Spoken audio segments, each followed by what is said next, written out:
I have a right to be happy. I have a right to be unhappy. You'll hear people say it all the time. I have a right to be miserable. And they go around defending their right to be miserable. And when you defend your right to be miserable, you attract exactly what you're defending into your life. The mystical techniques for achieving immortality, that is, the ability to manifest and attract into your life at any moment anything at all that you would desire, are revealed only to those who have dissolved all ties to the gross worldly realm of duality, conflict, and dogma.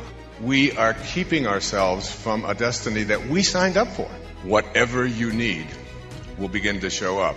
Wayne Dyer was an icon in self-development and spiritual growth. He wrote over 40 books with an astonishing 21 New York Times bestsellers. His childhood was spent in orphanages and foster homes, but he'd go on to inspire millions and become known as the father of motivation. In this exclusive speech from the Celebrate Your Life stage, Wayne Dyer shares with us the keys to manifest your dreams, let go of ego, and find your real purpose. Special thanks to Liz Dawn for partnering with us to release this exclusive content on our YouTube channel. Enjoy. So I want to share with you what has been happening in my life in the last year. It's been a magical year. It's been a transformative year. And I got involved in doing something that not only produced a book, which I completed 2 days ago, but more than it being another book that I've written, it was something that allowed me to see the incredible power of passion and enthusiasm.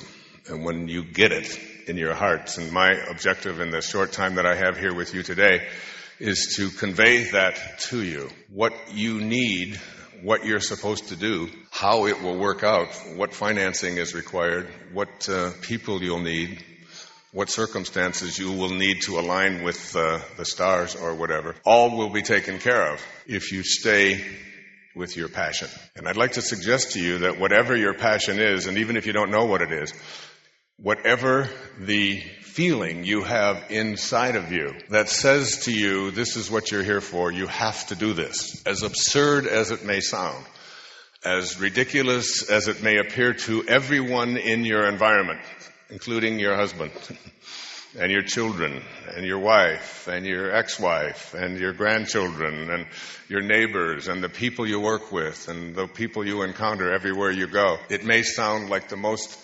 absurd thing for someone of your age at this time, given these circumstances of your life, to be even contemplating something so crazy, whatever it might be. And yet, if you can hold on to the passion, just hold on to that. Hold on to the passion. What you're doing when you're holding on to the passion is you're holding on to God. Because the word enthusiasm and passion are the same. And theos from the Greek is God.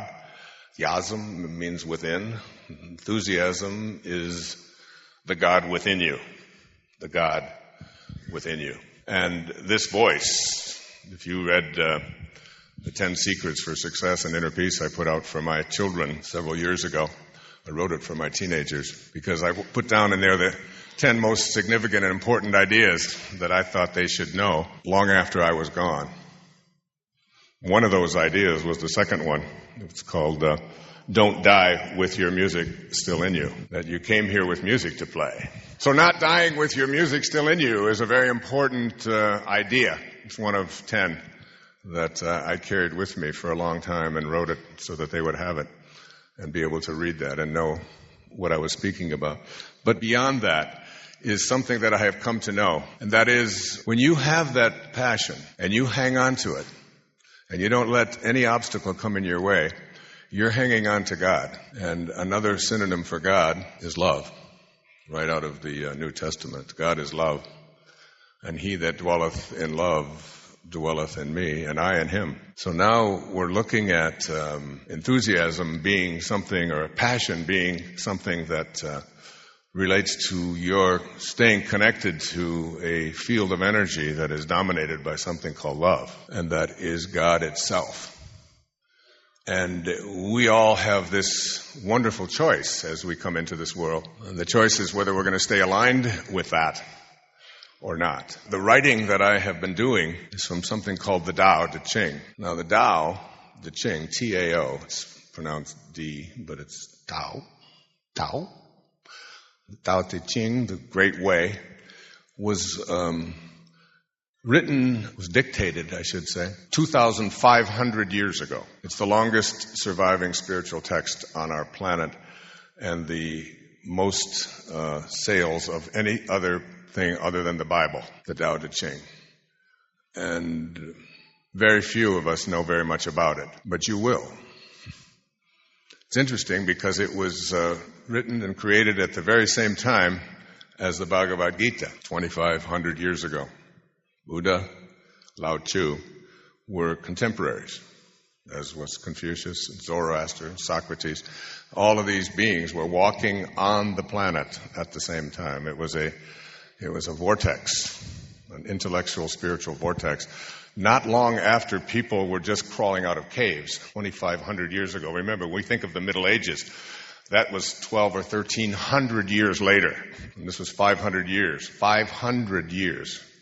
5 centuries before the birth of Christ. This man who lived at God consciousness, at God realization, was dictating to a guard, they say, as he was leaving his village in ancient China, and he gave these verses, and there are 81 of them. 8-1. Infinite source. Once. 81. Bhagavad Gita, being written at the same time, has 18 verses in it. One infinite source. And there are 18 holes on a golf course. I mean, how do you put that all together? There's got to be a connection there. There's got to be. So these 81 verses, I got this idea, and I never know where the next thing is going to come from. And it's why I say to you with absolute certainty, when you have the passion, just the presence of the passion, and nothing more, that's all you need, just the presence of it, is a guarantee for you that you have the capacity to manifest it, attract it, and create it in whatever form you would like it to show up. Just because you have the passion. Because it's a knowing within you. And when you stay with it and align yourself with it, the book you have to write, the music you have to create, the artwork that you have to do, the child that you absolutely must adopt, the business that you have to open up someplace out there that no one else understands or grasps, the thing that won't go away, when you keep it there, when you stay aligned with it, and you keep that alignment in harmony with God, with Spirit, whatever you need will begin to show up. The problem with most of us is that as it begins to show up, we then institute the thing that keeps us from formalizing and manifesting and creating the destiny that we signed up for. Things like doubts. Shakespeare said, our doubts are our traitors. These are traitors. These are things that we live with and we hang on to and we spout and we talk about, and we don't realize that in just the most innocuous and innocent of ways, we are keeping ourselves from a destiny that we signed up for long before we ever entered into this world of form. So I was in England about 1.5 years ago. I was lecturing over there. And a friend of mine in the United States, one of my best friends, told me about a book that he thought I should read. He said, it's so well written and it's so impactful. I think you should read it. And then I kept seeing, this is what happens. Carl Jung coined the term synchronicity, or synchrodestiny, as Deepak calls it. And it's this idea that there's sort of a collaboration with fate that begins to take place when we stay connected to and attached to our passion. Not to how it'll happen, not to if it'll happen, not to when it will happen, but just to it. We just stay there. And then we get into that state of bewilderment and awe. And as we stay in that state of bewilderment and awe, we start seeing a change take place. I call this book, Change Your Thoughts, Change Your Life, Living the Wisdom of the Tao Te Ching. And it's 81 essays that I channeled from Lao Tzu. And, I say that and I think, ooh, but you know what? I'm 66. It's going to get a little weird now in these last...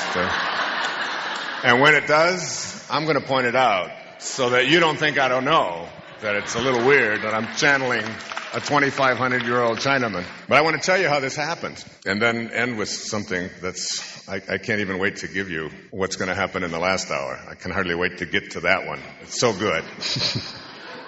But I got to go through this first. This is even better.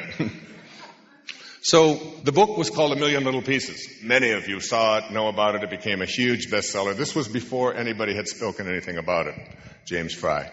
And then this huge controversy came up about a memoir and whether all the facts were straight. And he was a drug addict. He was addicted to heroin. He was addicted to crack cocaine. He was drinking 2 or 3 bottles of vodka a day. He was 27 years old. He was days away from death. He was dumped off at up in Minnesota, a place called Hazleton, and went into rehab. And he wrote his account looking back on it from 18 years of sobriety, looking back on it. And some of the facts were shifted and changed. And as one of my children said, he was a drug addict, and he exaggerated. Duh. Is that a big surprise? And the whole controversy that emerged on this subject and so on overshadowed the importance of this book and this man and what it did for so many people whose lives were just ripped out from under them with drugs, prescription drugs, illegal drugs, legal drugs, whatever. It's a huge, huge problem we face in our society today. And it isn't just illegal drugs. It's like you're getting bombarded every day on television, on the radio, on Time Magazine, full-page ads, USA Today, whatever, with more and more and more inclinations to go to your physician and tell them which drugs that you want. And they are invested in the drug companies, and the drug companies are making billions of dollars and charging $10 for a pill that costs a penny. And then the chances of getting an erection that lasts 4 hours that's very real in there, you know. There's got to be a lot of sexual dysfunction in this country because there's a commercial every 2 minutes, isn't there? I don't know. If I have an erection that lasts 4 hours, going to my doctor is the last place I'm heading. I'm telling you that right now. I have several stops I want to make before I show up at doctor's house. So I read this book, and I was fascinated by it, being a camel myself. A camel is an animal who starts out every day on his knees. He goes to bed every night on his knees, and he goes 24 hours without a drink. I've been a camel for 19 years now. I go to bed and wake up. And addiction is something I'm very, very, very familiar with. Very much of an addictive personality. I started running in 1976. I ran 8 miles. When I finally got to 8 miles, and then it was 1998. It was 22 years later, and I was still running 8 miles every single day for 22 years. Some call it obsessive, some call it addictive, and I've been down that road with things like nicotine and things like alcohol and drugs and caffeine and sugars and things like that have all been things in my own life that I showed up to. And one of the things I've come to know is that everything that you have to deal with, every problem that you face, every struggle you have to overcome, whatever it might be, as the Tao teaches, it has good fortune is hidden in all misfortune. You have to know that. And that the way that the Tao works is that nothing sustains itself the same. So that every storm that shows up in your life, every storm that shows up in the world, has calmness hidden within it. And has a drought hidden within it as well. And it's the way of things. The only constant is the Tao. But the problem with the Tao is, as it says in the first chapter, is that the Tao that can be named is not the Tao. So you can't talk about it. You have to just experience it. You have to go within and come to know that there is a constant. There is an energy. There is a force from which all things originate. All things originate, including you. And particles themselves do not create more particles. So you didn't come from a particle. You came from an energy field that allowed a particle to formulate in a split second called creation. That's the way of Tao. And returning to Tao, verse 40 of the Tao Te Ching says that returning is the way of Tao. Returning is the way of Tao. Returning and yielding. Your job is to return to the place from which you originated.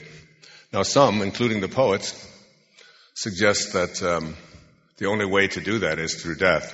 T.S. Eliot, the great was actually born in St. Louis. I don't know if most of you knew that. In 1888. Died in 1965 at the age of 77. Said, we shall cease from exploration. And at the end of our exploring will be to return to the place from which we started and know it for the first time. We shall not cease from exploration. And at the end of all of our exploring shall be to return to the place from which we started and know it for the first time. He's suggesting in that poetic offering for which he won the Nobel Prize for Literature in 1948, he's suggesting in there that the only way you'll ever know it is to die.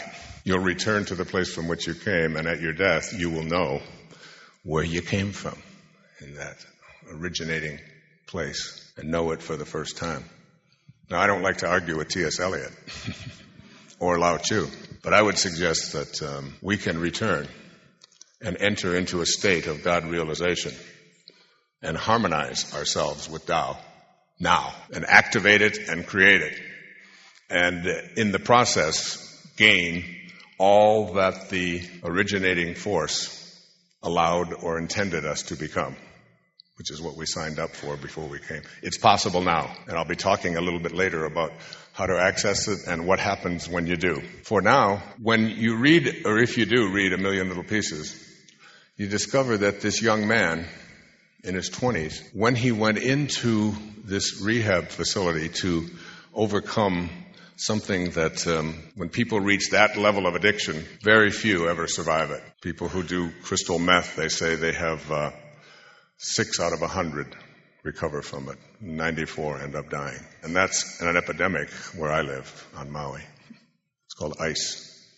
6 out of 100 is the success rate. 94 are going to continue taking it. They're going to get something called meth mouth, which means your teeth turn to the consistency of a peach and fall out and your body deteriorates. And that stuff is out there.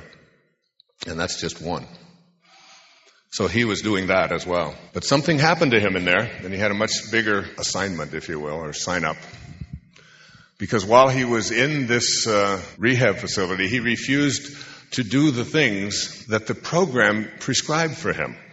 He wouldn't do the AA thing. He didn't do the 12 steps. He thought that he didn't want to substitute one kind of addiction for another. He found himself putting it all down, being very resistant to any kind of authority, being very much like the kind of behavior that probably got him going in that whole world of addiction in the first place. But what he did do every day is read the Tao Te Ching, the 81 verses, which you can read in about 81 minutes. Only takes a minute to read a verse of the Tao Te Ching, and then you can study any one of them for a lifetime, as you'll hear a little bit later on. So as I would read through this thing and see him resisting the first step and the second step and not going to meetings and not doing any of the things and being very just resistant to any kind of authority, but he kept saying, the Tao, the Tao.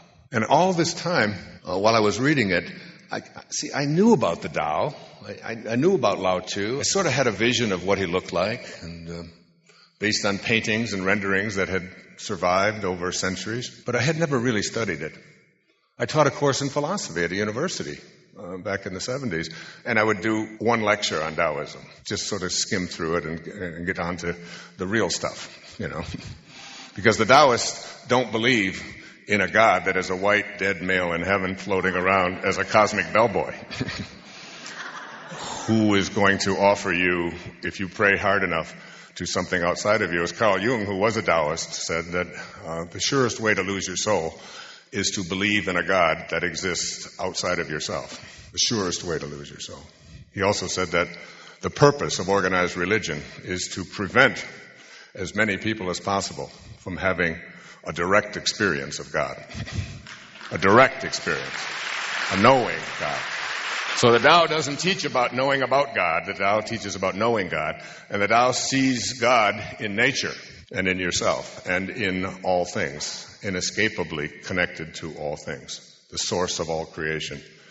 It does nothing, but it leaves nothing undone. Doing nothing and leaving nothing undone is a wonderful paradox.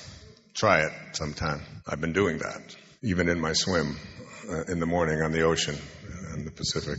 I've been practicing swimming by doing nothing, but just letting my body do what it knows how to do. just letting it move through the water without my having any effort and just watching. Good example of it right now is there's, 1,500, 2,000 people in this room? There's not one person in here who's beating his heart or her heart. And yet every heart is being beaten. So the Tao teaches all of us that you're doing nothing. You're just being done. You're in the process of being done by a force that is handling everything for you and handled it from the very beginning. Very interesting, because the first 9 months of your life, from the moment of conception until the moment of birth, in those first 9 months, you totally stayed out of the picture. And so did everybody else. It's just, you totally surrendered. You just let go, as they say in the recovery movement. You let go, and what? You let God. You just let God. So you didn't have a nose when they took a little picture in there, but you didn't go through, praying, oh God, please deliver me a nose, and don't put a bump on it, and don't make it look to this or to that. And you handled, everything got handled in exactly divine timing, divine perfection. And you just let go. And so did your mother. You just let go. And allowed. And allowed. And it all happened. And then you were born. And you said, good work, God. I'll take over from here. And so did your parents. And all of your neighbors and your culture will take over. Nice work. And the moment that you did that, you made your biggest mistake. And the Tao, myself here today, teaching about how to get back to that place of doing nothing, but leaving nothing undone. Allowing rather than resisting.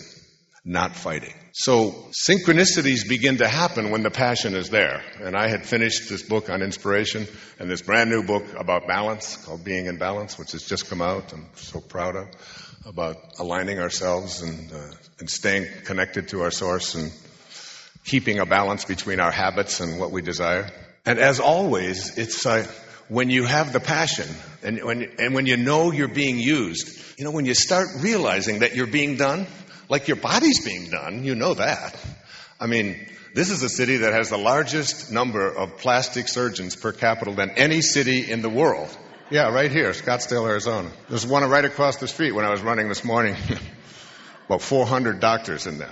But you can plasticize everything in your body. It doesn't make any difference. It's still being done.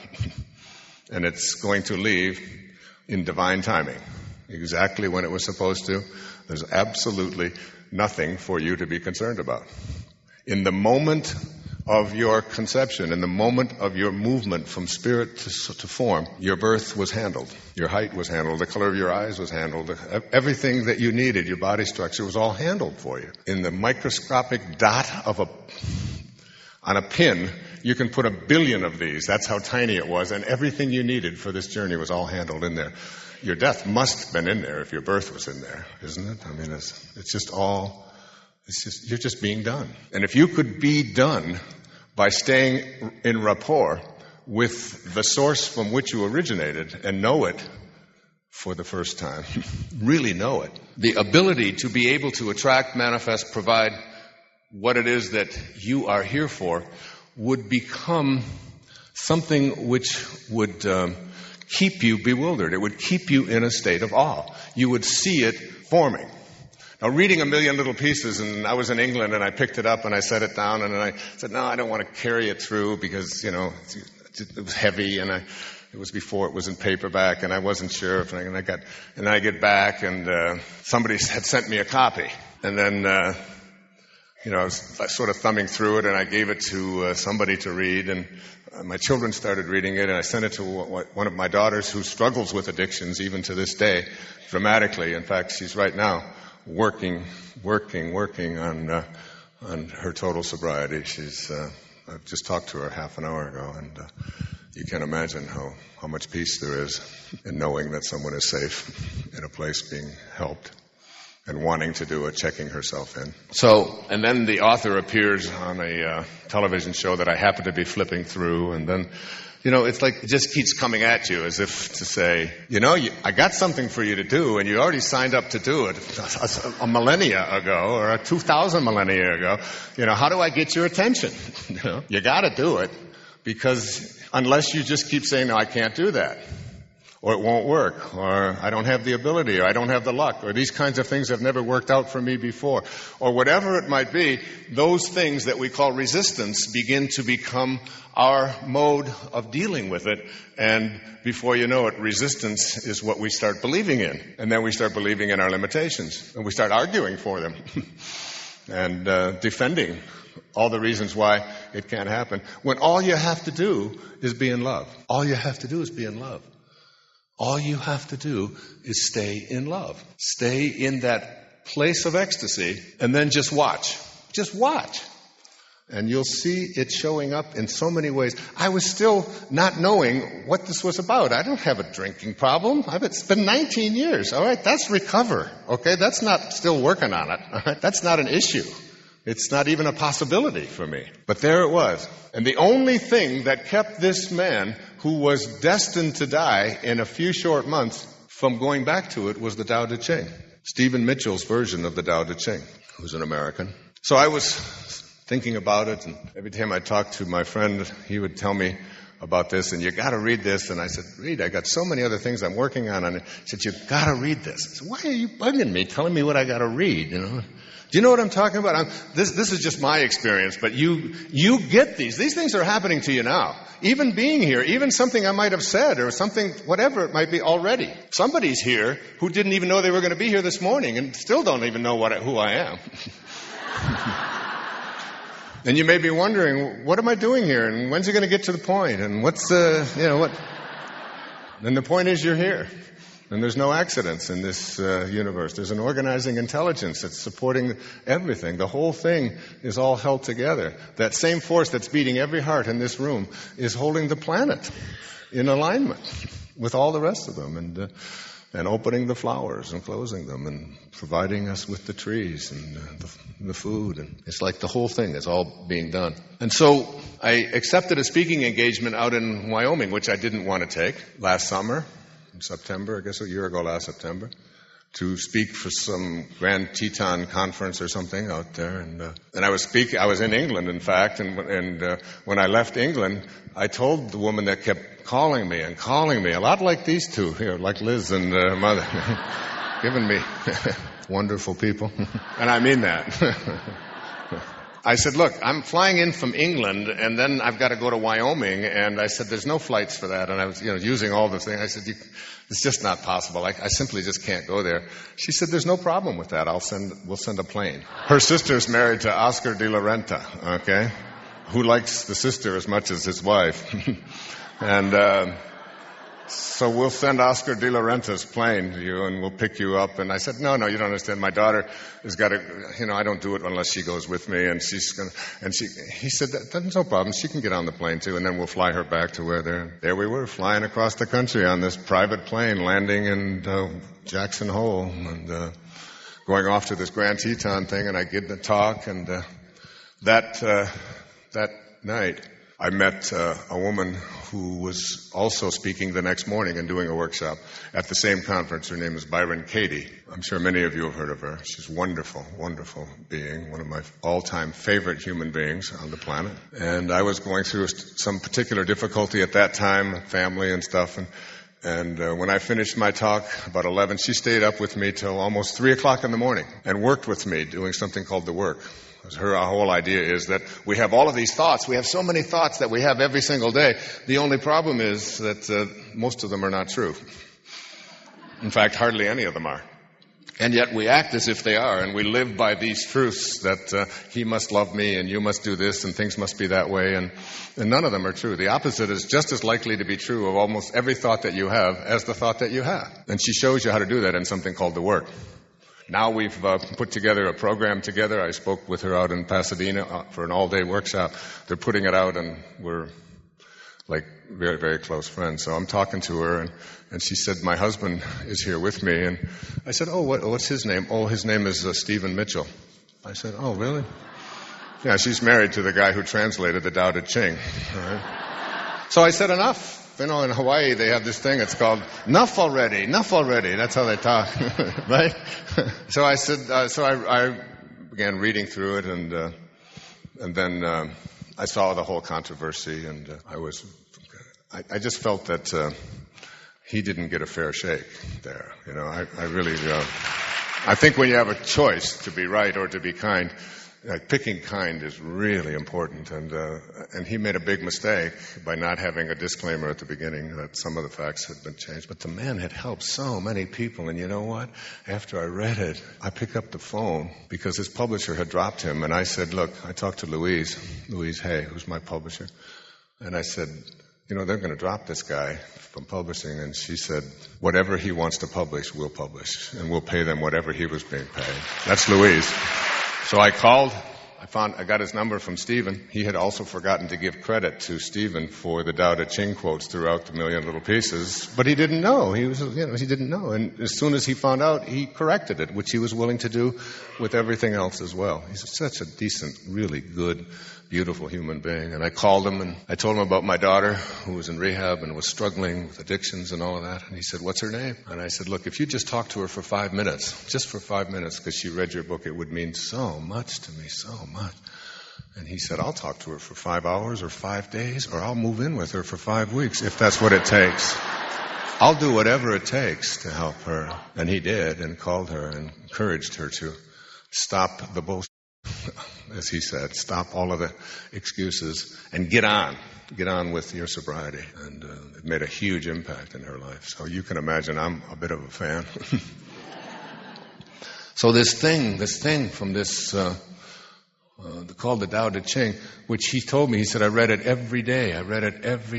And each day when I read it, it was the only thing that got me through it, because I fought all the rest of it. And I thought, if somebody can be in that state where they're so close to death, and something written 2,500 years ago by a little Chinaman who just gave this to a guard and dictated it and said, these are the essential truths of life, and live them. I said, I've got to get into this thing. I've got to get in. And I talked to my publisher, I talked to Louise, I said, I'm going to take each of the 81 verses of the Tao, and I'm going to write for a year. And I started January the 1st of this year. And I'm going to start and write an essay every 3 or 4 days. But before I do, what I want to do is create a place. And this is something I really want you to think about. I want you to create a sacred place in your home, in your bedroom, wherever it might be, in your office, in your garage. It doesn't make any difference. And you don't need to you can live in a 1-bedroom apartment and do this. And in this sacred place, I'd like you to put your energy into it. I have a place like this on Maui, and it's a place that I revere.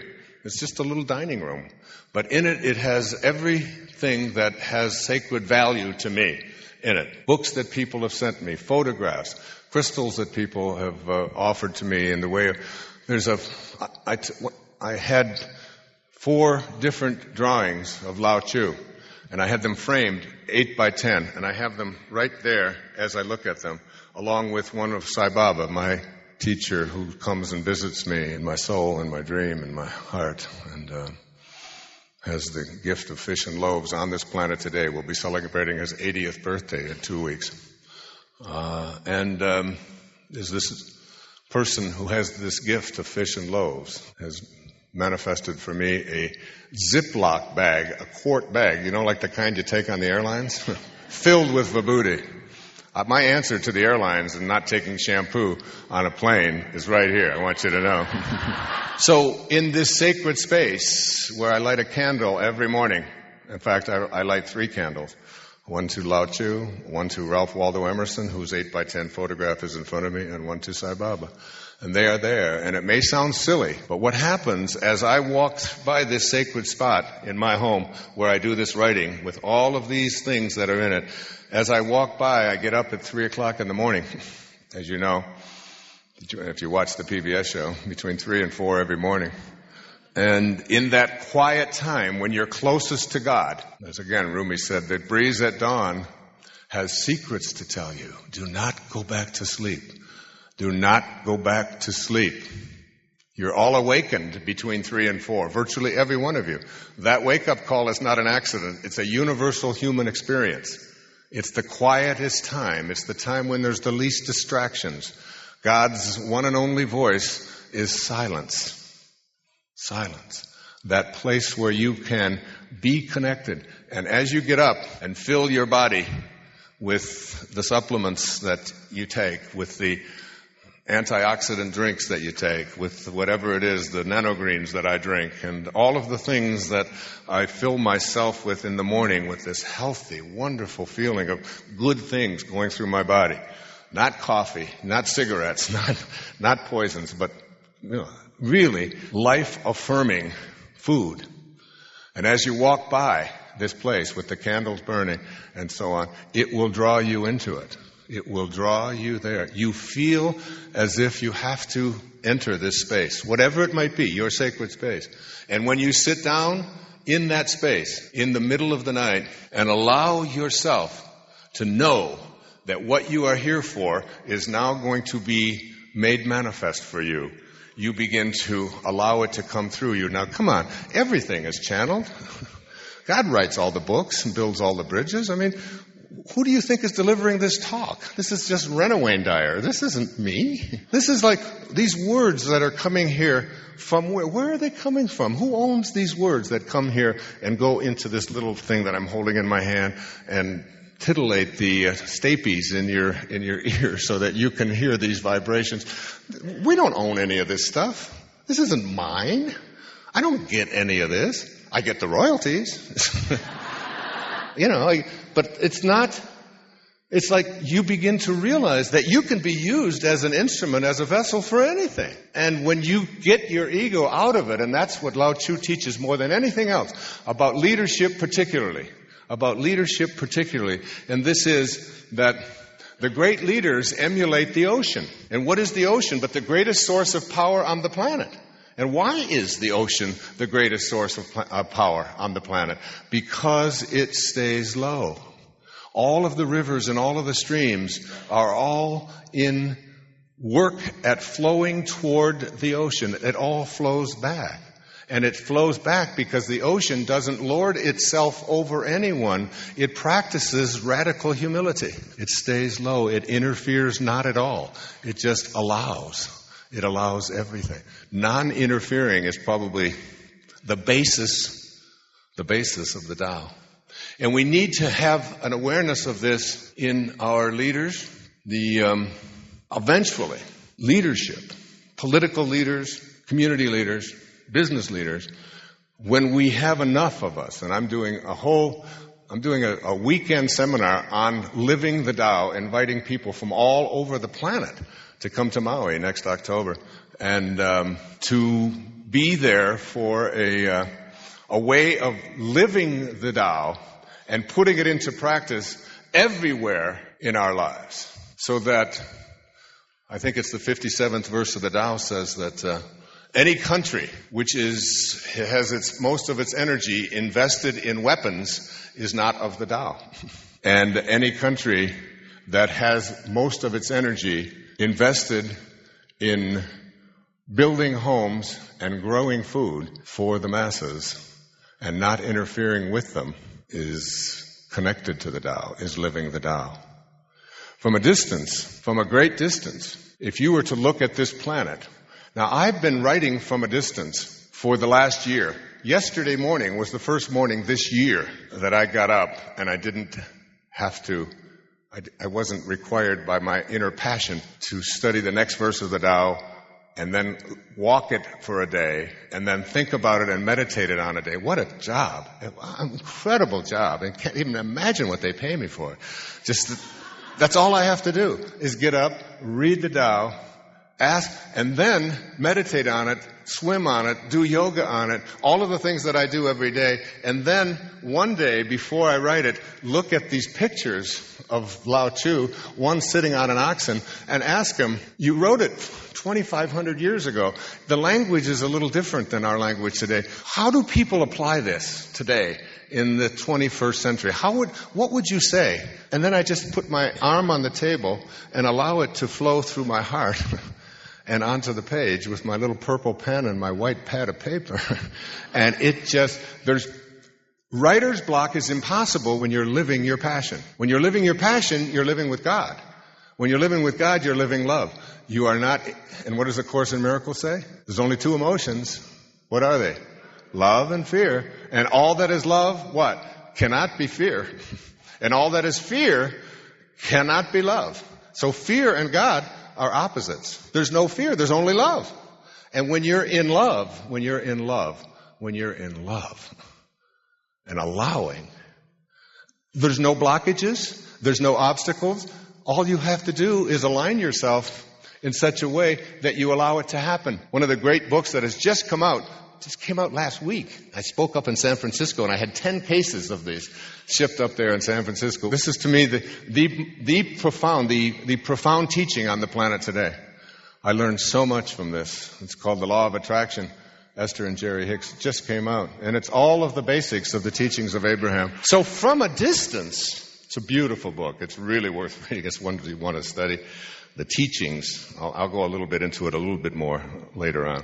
But the idea of from a distance is that here's 2,500 years have passed. 2,500 years, but there's no time. So it's like Lao Tzu is here, and I could easily be getting the same information that was given to him to give only in the language of the 21st century. Why not? Why would there be anything to stop that when you think like that? And the Tao doesn't teach you to think big. It teaches you to think small. Thinking big is a mistake, according to the Tao. Because when you think big, you can't get big things done. We can only do things in this moment. So it teaches us to be in this moment. It says you can get anywhere from here. You can get anywhere from here. The key is you have to be here. Like, you have to totally be here. So that anything big that you want to do, like 19 years ago when I decided to give up alcohol, or when it was decided for me, because I was just being done. I did it. I know what addiction's about, and then I can teach about it. I lived in an orphanage for 10 years so that I could understand self-reliance. Then I could teach it. It's really simple. Hi there. My name is Liz Dawn, and I am the co-creator of Celebrate Your Life events. And I hope you're loving this amazing workshop with the late and great Dr. Wayne Dyer. This was recorded live at one of our Celebrate Your Life conferences. And I'm so excited that we could share this very special workshop with all of the Evan Carmichael fans. And to learn more about us, just click the link below and visit celebrateyourlife.com. You go through what you have to go through, even the torturous things that you have to go through, in order to be able to give. Because the most important thing that you can learn, according to Lao Tzu, is that when you are at one with what is called the hidden virtue, which is the hidden godliness, kindness, goodness, love that is in you and what you came from, when you are in harmony with that, all of your life is about giving. When you're not in harmony with the hidden virtue, all of your life is about getting. So you make the shift from getting, what's in it for me, how much am I going to make, how well am I going to do, what does my ego say, to how may I serve, what may I give, how can I do it. And if I'd have thought 19 years ago that I was going to not be able to have another beer for 19 years, it's too big. It's too big. You can't even do that. You can't not drink for 19 years. You can only not drink now. And that's easy. So you don't, even if you've got a great big project in mind, you bring yourself down to what can we do here? Now, today. And that's what you do. What you can be here now, which is what all of nature knows to do. Every raccoon knows this. Every bat knows this. So from a distance, I've been talking to this man and wondering at the beginning, who am I? Do you know how many translations there are of the Tao that I came across when I Googled it? When I didn't Google it, my daughter Googled it. I don't know how to Google anything. I don't even have a computer. I've never done an email. I don't do emails. There's about 7,000 translations that just are translated into English of the Tao Te Ching, of the 81 verses. So, and they're similar, and some say this, and some use that word and this word. And I picked a dozen of the ones that seemed to be the most relevant. And I read, each time I would read 12 translations of the first verse of the Tao Te Ching. And then I would meditate on it. And then I would do yoga on it. And I would allow myself to just let it come into me. And sometimes when I would read one, I just thought, I don't know how to do this. I don't know how to, and then I would let go of that. And just amazingly, and especially when I would enter that sacred space, it would just flow. It's just, I can only say it with all the passion that I feel it right now in this moment. It works if you're willing to let go. If you're willing to go back to what your life was like in the first 9 months and surrender and not worry and get out of the way and then be in a state of just gratitude. If the only prayer you say every day, if the only prayer you say is thank you, that's enough. You're on your way.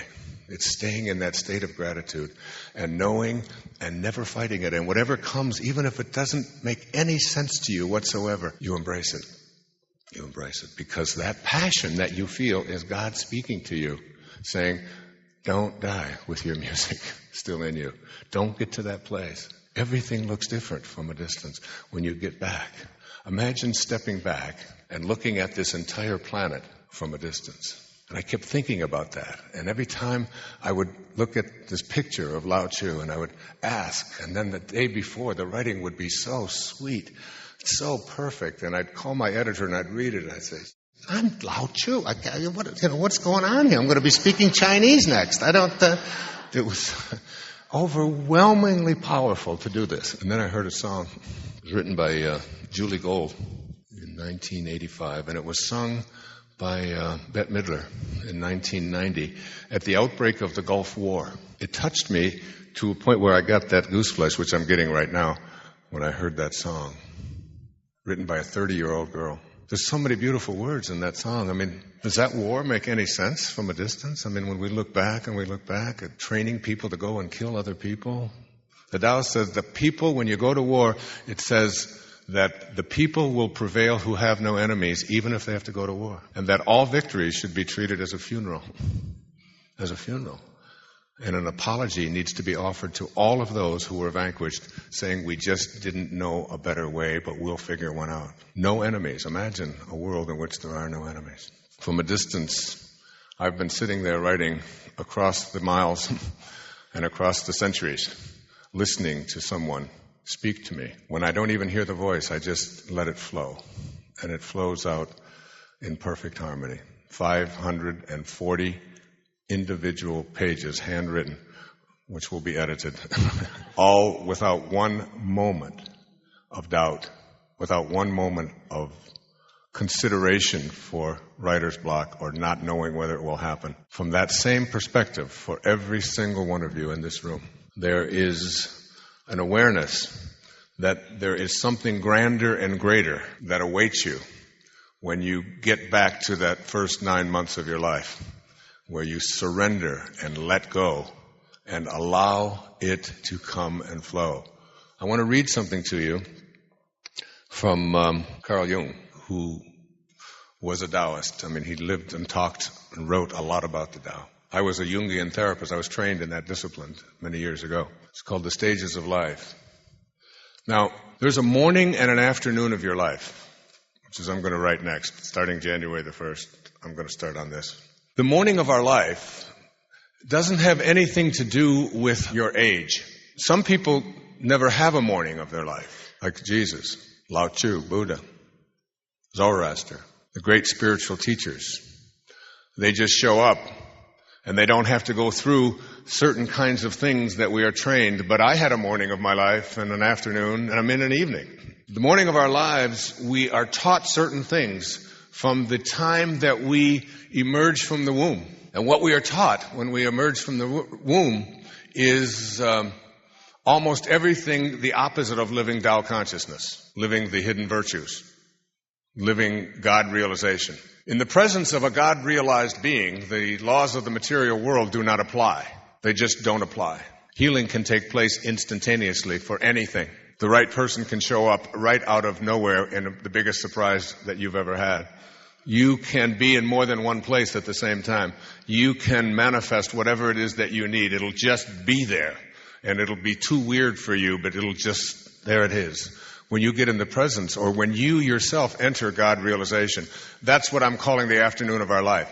Generally speaking, it takes place somewhere between the ages of 31 and 44, 45. Generally, very generally speaking. But by and large, in the morning of our life, you learn from the people around you who are doing their absolute best to raise you to be good citizens. Very likely. mothers and fathers and grandparents and cultures and the church organizations and all the things. But most of it is designed to get you to fit in, to be a good person, to be a good family member, to follow the rules, to get good grades, to save for the future, to put your money away, to make sure that nobody steals your money from you, to have goals, to get through this class and that class, to get through this degree and that degree, to graduate, to get it to a certain job, to do whatever it takes on the job in order to get yourself a promotion. All of it being organized around getting more, attracting as much as you possibly can get. It's about getting. It's about getting, and it's about pleasing, and it's about fitting in, all of which are non-Tao principles. All three of those are total non-Tao principles, but that doesn't matter. It's not about the Tao when you're getting the morning of your life. And then something happens. What I call a quantum shift takes place. And you move into something called the afternoon of your life or the evening of your life. And here, your values, your desires, what it is that is important to you have done a complete radical shift. It's no longer that important thing for you to be a good family member. It's no longer the most important thing for you to please your parents. It's no longer the most important thing for you to save for the future, or to get good grades, or even to get a good house, the right house. You begin to feel a sense of connectedness to everything and everyone. From a distance, you look at this planet and you think, how could anything on here be fighting each other? We're all breathing the same air. We all came from the same place. How could there possibly be enemies? When you look at it from that, there's an interconnectedness. That's why I've often said that it makes about as much sense to have a smoking section in a restaurant as it does to have a peeing section in a swimming pool. You know, it's just, no. You don't pee over there. You don't pee over there. That's not a peeing section. Over here's where you pee. Sounds a little crazy to me. Now you have to step inside to get a breath of fresh air. A breath of fresh air. Yeah, I said that right. So we start in the afternoon of our life. There's a shift. And the shift is usually preceded, not always, but it can be, and I invite you to open yourself to the possibility that you can invite in a quantum shift. And I'll describe it for you in just a moment. And as you get to one of these quantum shifts in your life, things that were so important to you in the morning of your life no longer are important. And I suggest that most people who would attend a conference such as this, here, in this beautiful place, on these beautiful days, and sit and listen to speakers from all over the world come and talk to you about it, that virtually everyone in this room is moving into or has moved into something called the afternoon of your life, in which the general priorities of your life, what you expect out of it, what you expect to do while you're here, have shifted. And it no longer satisfies you, it no longer fulfills you to live the afternoon of your life by the rules that you learned in the morning of your life. Here's what Jung said about all of this. Thoroughly unprepared, we take the step into the afternoon of life. Worse still, we take this step with the false presupposition that our truths and our ideas will serve us as hitherto. But we cannot live the afternoon of life according to the program of life's morning. For what was great in the morning will be little at evening. And what in the morning was true will at evening have become a lie. It's so dramatic and so powerful that you get to the place, whether it's in your relationships or your work or your family or your community or your country, where you know you're living a lie. And it is increasingly intolerable for you to continue to do that. And people around you who are still stuck in the morning of their life are choosing to stay there and continue to seek after more stuff, accumulating more, getting more prestige, making more money, getting to another place, having a higher goal. People around, that becomes anathema. It becomes something that you feel like an infection in your body, just growing. And it isn't that these people or these events or this place or the things that you are doing, it isn't that they're bad, it isn't that anybody's done anything wrong. It's that you have taken on this shift. And generally, when you make this shift, I've got the summary, just a real brief summary of how this affects men and women. When a quantum change takes place, which I haven't described yet, but will. When it takes place and you move from the number one priority of your life being to get good grades, to fit in, to be a good daughter or a good mother, or to fit in with your family business, or whatever it is that it might be, when that shift has completed itself, and you now realize that there's something greater, something grander, something more profound. Let me read to you one of the great ladies, one of the great writers ever. Her name's Lillian Smith. She wrote in the 40s. She died in the 70s, I believe, or 60s. There's an award, a literary award, given in her name, the Lillian Smith Award. She wrote a book that I'm asking Louise to, it's out of print, to republish. Hopefully I'll have it by next year. It's called The Journey. And in the 1940s, she went all through the South. And she looked at integration and the ways that whites were treating blacks in the South. It had a profound change. And when you read her, she had a double mastectomy also, which was not ever even talked about when she was writing in the 40s. And her writing is so profound. Well, this is what she says. She says, to pray, it is so necessary and so hard. Hard not because it requires intellect or knowledge or a big vocabulary or special techniques, but because it requires of us humility. And that comes, she said, I think, from a profound sense of one's brokenness and one's need. Not the need that comes and causes us to cry, get me out of this trouble, quick, please God, but the need that one feels every day of one's life, even though one does not acknowledge it, to be related to something bigger than oneself. It comes out of our brokenness. The need to be related to something bigger than our puny little egos, which convince us that who we are is our stuff and our accumulations and our achievements and our reputations. It's like we know that we need more than our stuff and our approval and our awards and our reputations to be connected. And that's a sense of brokenness. Broken from spirit. Broken from the return trip. Tao is the way of return. It's returning to the place from which we started and know it for the first time. And she says, but the need that one feels every day of one's life, even though one does not acknowledge it, to be related to something bigger than oneself, something more alive than oneself, something older and something not yet born that will endure through time. That was Lillian Smith writing in the introduction to The Journey. That out of this need to overcome this brokenness comes the afternoon of our life. Comes this time when we say, my connection to God, to Source, to Tao, to universal mind, to spirit, to that from which I originated, from which I can never be disconnected, which is who and what I am, my own divinity. It's never too late to teach that. And it's never too early to teach that. You can do it with your babies. This is why I've got two little children's books, two wonderful children's books. One's called Incredible You, and the other one just came out. It's called Unstoppable Me. So now we enter this thing, this change, this something takes over for us. And this thing called a quantum shift or a quantum change in our hearts takes over. And once it does, there's no going back. So now, well, let me describe first the quantum shift, the quantum change. In a book called Quantum Change, they suggest that when these things come into your life and the shift is on, that the experiences are so dramatic that they often are accompanied by voices that we hear and an energy that we experience in our life that no one else knows. Here's a friend of mine. His name's Bill W. Bill Wilson.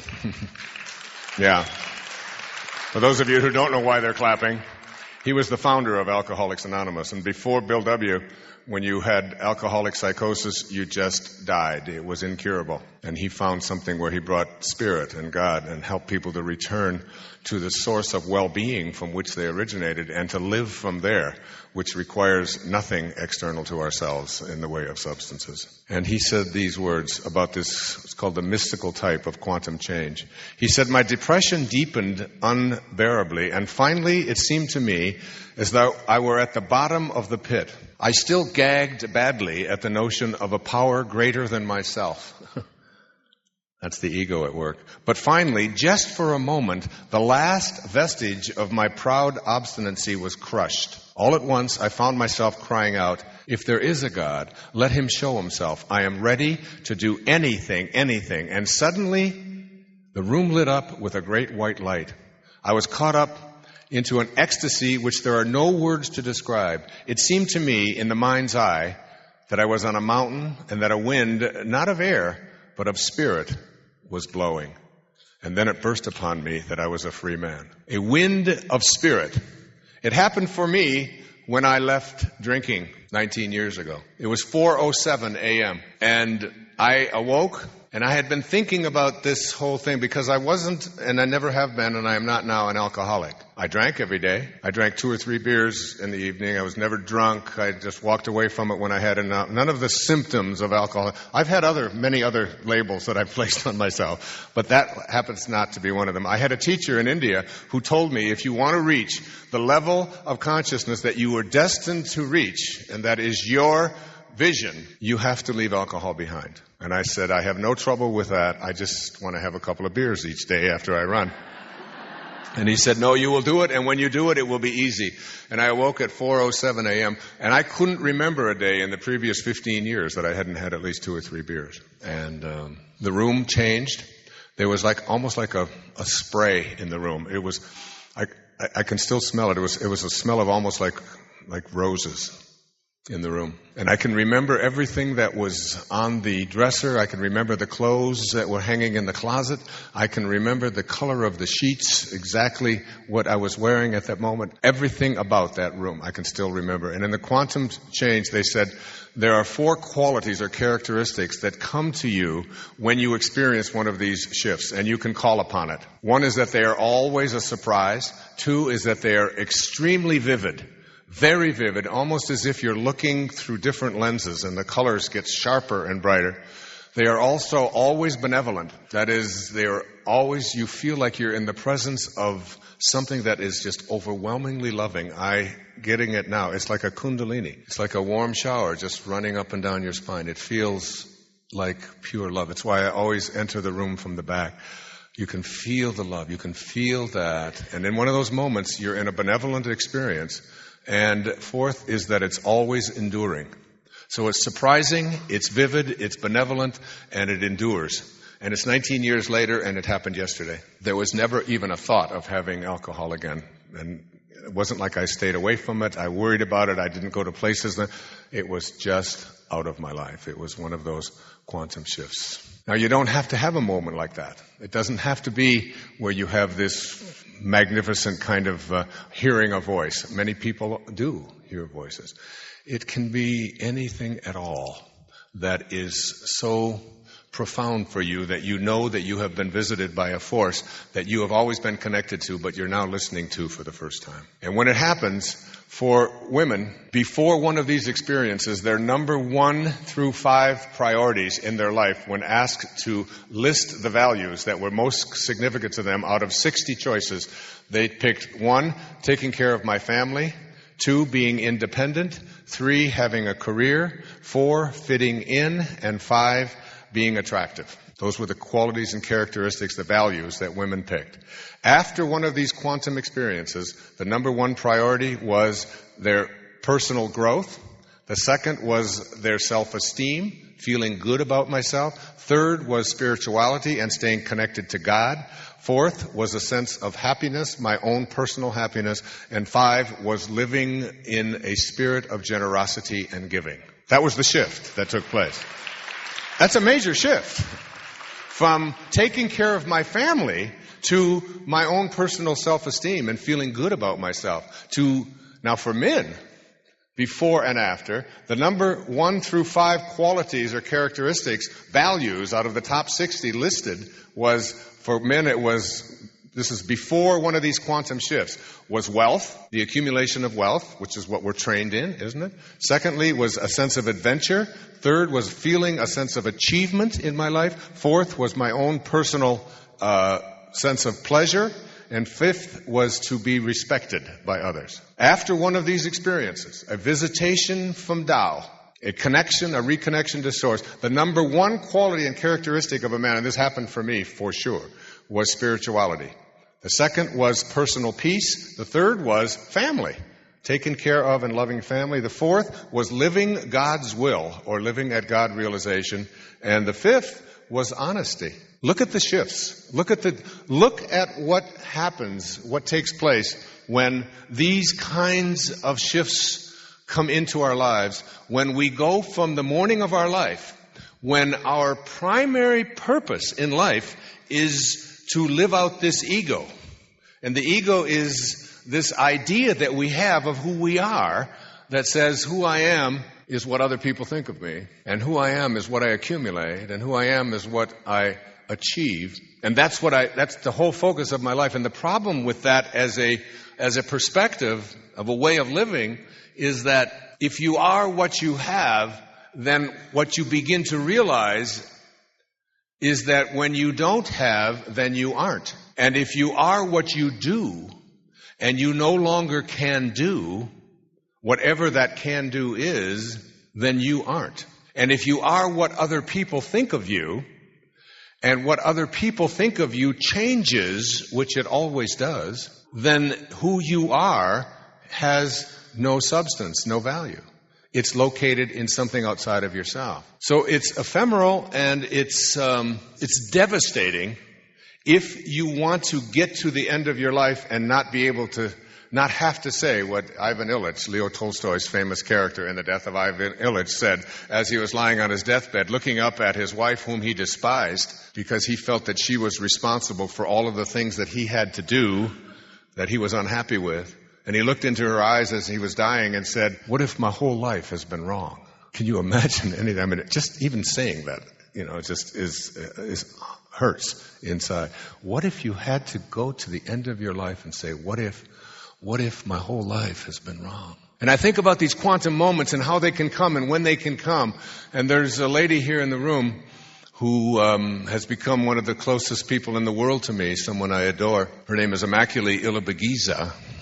And she was in Rwanda in 1994, sitting in a bathroom, waiting to be executed by machetes, being hunted by Hutus, where they killed 1 million people from her tribal ancestry, the Tutsis. And she had a moment in that bathroom in which she was asking God, how can I love these people who are trying to kill me?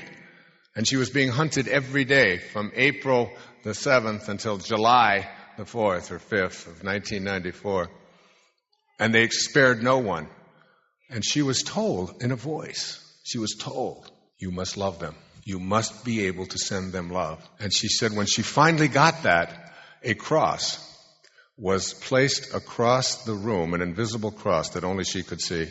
And she knew, she didn't hope, she didn't think anymore that it might or might not. She had an absolute knowing that no one could penetrate that cross. 400 people with machetes searched that house 9 times within 90 days. It's a 2-bedroom bungalow house by American standards. And they never found her. She was just hidden with 7 other women behind a clothes valet. And they never looked there. And they looked everywhere, under the beds. They even looked in suitcases for babies because they would hack the babies to death. And she wrote a book, which I wrote the foreword to, and when I met her, I knew I was in the presence of an angel. It's called Left to Tell. If you don't take anything else home from this conference, read. It's about the power of faith and what it can do to transform one's life. And when I read her manuscript, I knew I had to be involved in the publication. There's Immaculée. Immaculée, stand up. Say hello to these people. Immaculée Ilibagiza. I love you. She's a saint who walks among us in many ways. Other ways, I have a little problem. But I traveled with her for 1.5 years, and she's become like, I don't know, a friend and a colleague and a daughter and a loving, beautiful partner in this whole vision of transforming the world. And 60 Minutes has just spent over $1 million on, went back to Africa with her and reunited all of the women but one who died of AIDS in the bathroom and are telling her story. It'll be out, watch for it, within the next few weeks or months. It's all in the can and ready to go, and it's one of the great, great shows. You'll be seeing it on Left to Tell. This quantum shift, when it happens, when there's a knowing within you, and I started out by talking about passion, that when you have that passion, you are in balance. That's what being in balance really means. We have desires, and these desires, when they are aligned with Spirit, when these desires are so aligned with Spirit that we know that this is our passion, this is God speaking to us. This is my desire, and it's not about getting for me. It's about what I'm here to give and do, because giving is what God always does, asking nothing in return. It's about giving anonymously. The great Persian poet Hafiz said, in all the history of people, in the whole history of time, the sun has never said to the earth, you owe me. And then he said, just think what a love like that can do. It lights up the whole world. It lights up the whole world. In A Course in Miracles, there's this wonderful line of Jesus saying, if you want to be like me, I will help you.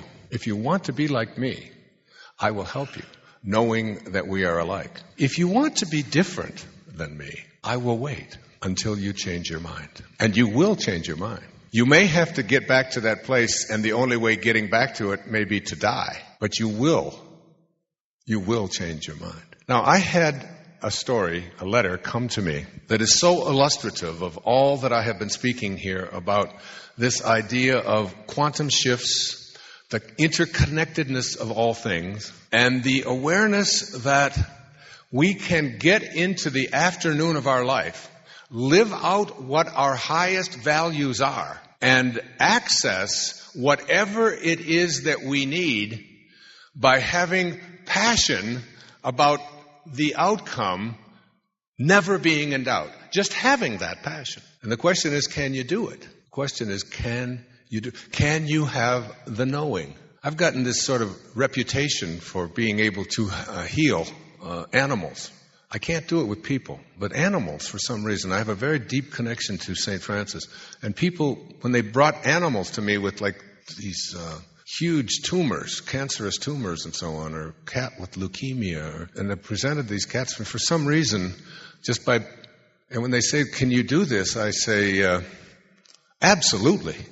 Well, don't you have any? No, I don't have any doubt at all. It's an absolute knowing. It's sort of like when they ask Sai Baba, this divine soul in Puttaparthi in India, on his 75th birthday, are you God? They ask him in front of all the cameras, with millions of people surrounding the village of Puttaparthi. He said, yes, I am. He said, and so are you. He said, the only difference between you and me is that I know it and you doubt it. Can you get to the non-doubting place? The absolute knowing that this inner beckoning, this feeling that you have inside about wanting your life to improve, about wanting to make a difference, about wanting to be closer to God, about wanting to promote peace in the world, about whatever it is that you have a knowing about. Are you able to banish the doubt in such a way that you're willing to invite whatever it is that's going to show up and know that it's all for your best, even if it shows up as an obstacle? So here's the letter that I received. I love this letter. It was written March the 20th, 2006. I was having the roughest time of my life. 3 years of pain, darkness, loss, and self-pity, not knowing how to cope.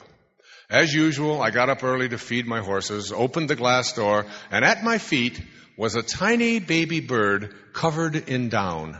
I looked her over, and she was fine. I searched my entire acre, rooftop and all, trying to find her nest to put her back in safe and sound, but all to no avail. No nest, anywhere to be seen. Where did she come from, and what am I going to feed her? I tried feeding her small bits of fruit. Nope. Then dug up worms. Nope. Then remembered having some seed in my garage, several different colors and sizes of seeds, and she would eat only the red ones. But she was eating, and I was happy. She was growing fast and became friends with my dog as they played together in the yard. My dog slapping her in the face and slapping my dog back with her wings. She loved riding my horse and would perch up on top of my thoroughbred's ass and take a ride. As she grew, I would help her to strengthen her wings so she could fly. And she would fly just a few feet at a time, but she always wanted to be with us, me, my dog, and my horses. Every morning, around time to feed the horses, she would be at my kitchen window, knocking, "Let me in," or "Feed me," or something. Once in a while, she would come in and spend the night with us, but mostly she just wanted her meal. When she finally did learn to fly, I would take my dog for a walk, and I'd see her on my rooftop watching us walk away. "That's too far for me to fly. I'm scared," she seemed to be saying. And one morning during our walk, I could see her watching us. I called to her, "Come on, lover-dover. Come on, lover-dover. You can make it. Just try." I could see her attempting to take off, but she would back off and try again and again as we waited for her to half a block away. I'd call her again, "Come on, lover-dover." And lo and behold, she took off, flapped her wings, and flew directly to my waiting hands. A half a block all by herself. By this time, she was at my kitchen window every single morning, knocking at my window for her breakfast. She would eat, then take off for the day, not to be seen until her evening meal. But she always came home. During this entire time, I was the saddest I had ever been in my life. I was alone, I was lonely, and I was afraid. Very little family and very few friends. My cousin from Buffalo called me one day to see how I was doing, and she asked me to come to Buffalo to visit for a week. I agreed to come because I thought it might do me some good. My mother agreed to take care of my house and my animals. "Mom," I said, as daughters say to their mothers, "be sure that Lover-Dover comes home to eat. She will come to the window when she's ready, and she will knock," as hard as that is to believe. Mom laughed, but she agreed to care for Lover-Dover. Nearly every day I would call Mom and ask if Lover-Dover came home. And Mom would laugh and say, "Yes, she came to the window, she knocked, and I fed her." And she'd say, "Yes, well, that's a big load off my mind." She said, "I brought a couple of books with me to Buffalo to read on the plane. Self-help books, of course." She said, "I needed help with my sadness and my loneliness and my purpose in this world. And I looked everywhere, all the while asking, am I serving any purpose on this planet? Am I worthy of my blessings? Am I supposed to spend the rest of my days alone?" On my way back on the plane, I pulled out my book. I hadn't started it yet, but I started reading with chapter 1, a book by Wayne Dyer, who I believe is a highly evolved spiritual master. Well, she says, I got kind of bored with the first chapter. So much for the highly evolved spiritual master. And I started thumbing through the pages, reading paragraphs here and there, and just as the plane was ready to land, I felt an overwhelming feeling of sadness. I'm going home. But to what? The chores? The walls? The silence? Who will be happy to see me when I get home? Nobody. Trying to hide the tears flowing down my face from my neighbor on the plane, I flipped to the very last page of that book. There the author says, "I want to end this book with one of my favorite poems entitled Guardian Angels. It deserves to be read slowly and lovingly." Well, I cannot express the warmth in my chest the moment I read the very first line of that poem. So this was written 20 years before that. It's called You'll See It When You Believe It. And this was my turning point when I wrote this book. It was the first book that I wrote that was not about psychology. It was about spirituality. Major shift in my life. Had to talk the publisher into it, said it wouldn't work and all of that. So here's how I ended this book. A sensitive Norwegian poet, Rolf Jacobson, wrote a beautiful poem entitled Guardian Angel. It deserves to be read slowly and lovingly. I am the bird that knocks at your window in the morning, and your companion whom you cannot know, the blossoms that light up for the blind. I am the glacier's crest above the forests, the dazzling one, and the brass voices from the cathedral towers. The thought that suddenly comes over you at midday and fills you with a singular happiness. I am the one you have loved long ago. I walked alongside you by day and look intently at you and put my mouth on your heart, but you don't know it. I am your third arm and your second shadow, the white one, whom you don't have the heart for and who can never, ever forget you. I am the bird that knocks at your window in the morning. Now,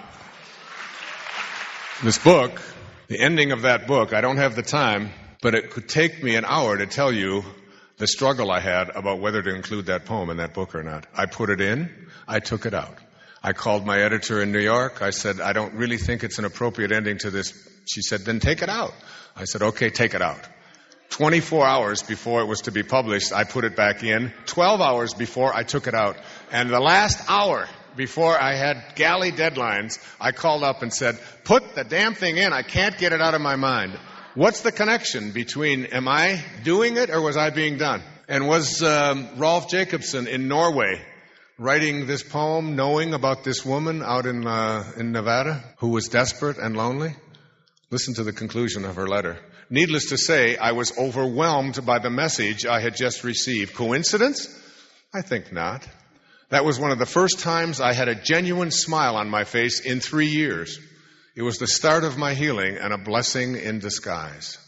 Shortly thereafter, I never saw Lover Dover again. She didn't come home that morning or any morning thereafter. So, coincidences, all of that kind of thing, the interconnectedness between all of things, the awareness that when you begin to open your eyes and shift, what would motivate her to pick up that book 20 years after it was published? To carry it on a plane and to have me. And you know, that poem wasn't even a poem that I discovered. It was given to me by my very first doctoral student, Pat Murphy, at St. John's University in New York. He said, this is so beautiful. I think you should put it in your book. Back and forth. And you're doing it, and you're back, and you're forth, and you think that you've got it all handled. So the only thing I didn't mention was this wonderful, what I called my bathroom book. I didn't write it, but it's myself, Deepak Chopra, Marianne Williamson, who is here, Mother Teresa, the Dalai Lama, Louise Hay, Ram Dass, Bernie Siegel, Scotty Peck, Joan Borysenko. I want you to put this in your bathroom because it replaces the energy that is leaving with the highest energy of the planet. There you are. The experience of God. And so we come to the end, at least the end of my presentation here. We shall not cease our exploration. And when we finish exploring, we shall return to the place from which we came and know it for the first time. But you don't have to die to go there. You can access a quantum moment. You can make the shift into the afternoon of your life and live it by those rules rather than anybody else's that were handed to you, so you no longer have to live that lie. I close with one of my all-time favorite poems from Mary Oliver, who I think is America's great contemporary poet. It's called Wild Geese. You do not have to be good. You do not have to walk on your knees for 100 miles through the desert repenting. You only have to let the soft animal of your body love what it loves. Tell me about despair, yours, and I'll tell you mine. Meanwhile, the world goes on. Meanwhile, the sun and the clear pebbles of the rain are moving across the landscapes over the prairies and the deep trees, the mountains and the rivers. Meanwhile, the wild geese, high in the clean blue air, are heading home again. Whoever you are, no matter how lonely, the world offers itself to your imagination. Calls to you like the wild geese, harsh and exciting, over and over, announcing your place in the great family of things. In every moment, ladies and gentlemen, every moment of your life, you have that great choice offered to us from the Course. You can either be a host to God, the Tao, or a hostage to your ego. It's your call. The wild geese are calling you home. Let me start with the first of these 10 secrets for success in inner peace. A good place to start. Have a mind that is open to everything and attached to nothing. It is a principle that I learned when I was reading years ago in my 30s a book called The Discourses of Tilopa, written in the 10th century, 1,000 years ago in India.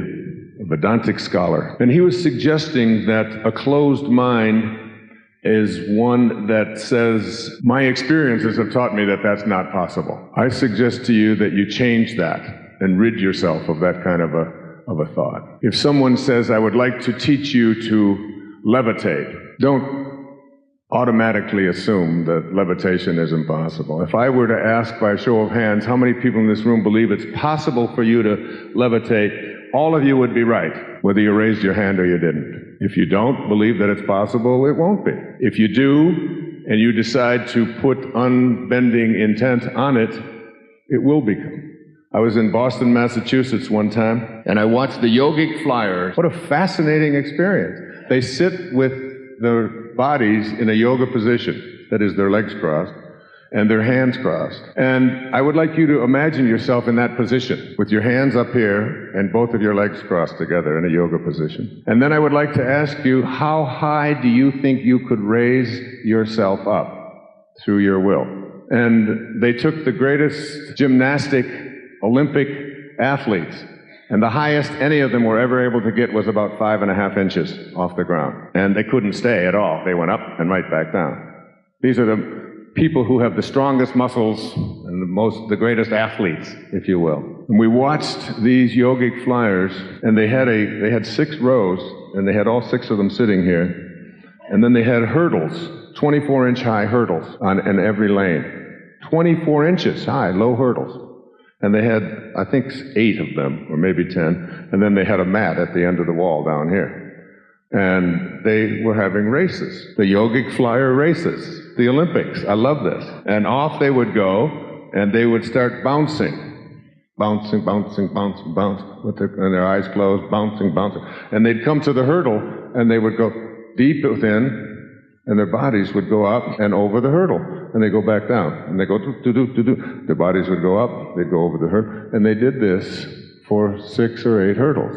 24 inches off the ground. And a few of them sort of were showing off. They would just stay above the hurdle for a second or two. I love those guys. Now, if you think that something like that is impossible, if you think I'm making it up, or if you think that defies all the laws of science that we know, I would like to remind you that the laws of science come from the same place that your doubt comes from. And it comes from the same place that everything in this universe comes from. When a great teacher in India was asked by one of his devotees the great question, where does everything come from? He responded, where does your question come from? And it is out of that void, it is out of that spirit, out of that consciousness that everything emanates, everything is created. And if you have a closed mind to that, and Anthony DeMello reminded us that almost all of our attachments are the things that are the source of all of our problems. Our attachments. Primarily our attachments to being right, our attachments to money, our attachments to our belief systems, our attachments to our beliefs. I mean, so many people here really strongly, I've heard it expressed since I've been here for Friday. Many of you believe that the real person who needs to hear all of these messages is not here. He's back home, watching the football games. And you are far more spiritually advanced. And that represents, the consciousness of what your relationships are like. There's the spiritual one, and there's that asshole that's back at home. Or whoever it is. And I'd like to suggest to you that person back at home who you interpret to be the one who really needs to hear this message, that he or she or they are in your life for as profound a reason as anyone you've heard here this last weekend. That they have as much to teach you. And I really and truly don't believe that our soulmates are the people that we agree with. I believe that, I heard a woman say one time, I finally found my soulmate. Oh, it's so wonderful. He's a Republican just like me. He likes asparagus. I like asparagus. We read the same books. We both read. I go to say something, and he says it before I even get a chance to get it. We are so connected. I said, that's not your soulmate. Any relationship in which 2 people agree on everything, one of them's unnecessary. Your soulmate is the person that pushes your buttons. Your soulmate is the person that can send you into a frenzy. Your soulmate is the person who, if 99 people out of 100 say something to you, you're able to ignore it. But when they say it, you go insane. That's your soulmate, and they never disappear. You can't get rid of them. They're like the proverbial turd that won't flush. You flush, you walk away, you say, couldn't be back. Couldn't be. I thought I got rid of you. Showed up again. Because your essence of what you're here for is about peace. It's about peace. It's about being in rapport or in harmony with that which created you, out of which you came. And I'll speak about that when I speak about intention. And anytime you're out of rapport, out of harmony, inconsistent with that source from which you emanated, you're out of peace. And anybody who can send you away from your peace is someone who came into your life to teach you the most important lessons that you have. My father walked out on our family when I was born. He never made a phone call to my mother, who had 3 boys under the age of 4 during the Depression. He spent 5 years of his life in prison. He did the same thing to 5 additional wives. He died of cirrhosis of the liver at the age of 49, in debt to everyone, a thief, and he never even made a phone call, never sent a penny in support. He just walked out. I had my 60th birthday 2 years ago. My mother was sitting there next to me, and she said, 60 years ago this week, I came home, and your father, who you never saw, had left the house, left a note, left your brother Jim in charge of your brother Dave. Your brother Jim was 3.5. Your brother Dave was 17 months old, very sick. And he left a note and took all of the jewelry and everything we had in the house of value and said he had moved in with another woman who was living in Ann Arbor at the time. This was on the east side of Detroit, on Piper Street. And she still harbors resentment towards this man. But in 1974, 10 years after he died, I went to his grave and I was able to express one of those 10 secrets, which is give up your personal history. Give it up. Let go of it. Don't be attached to it. As Castaneda says, if you don't have a story, you don't have to live up to it.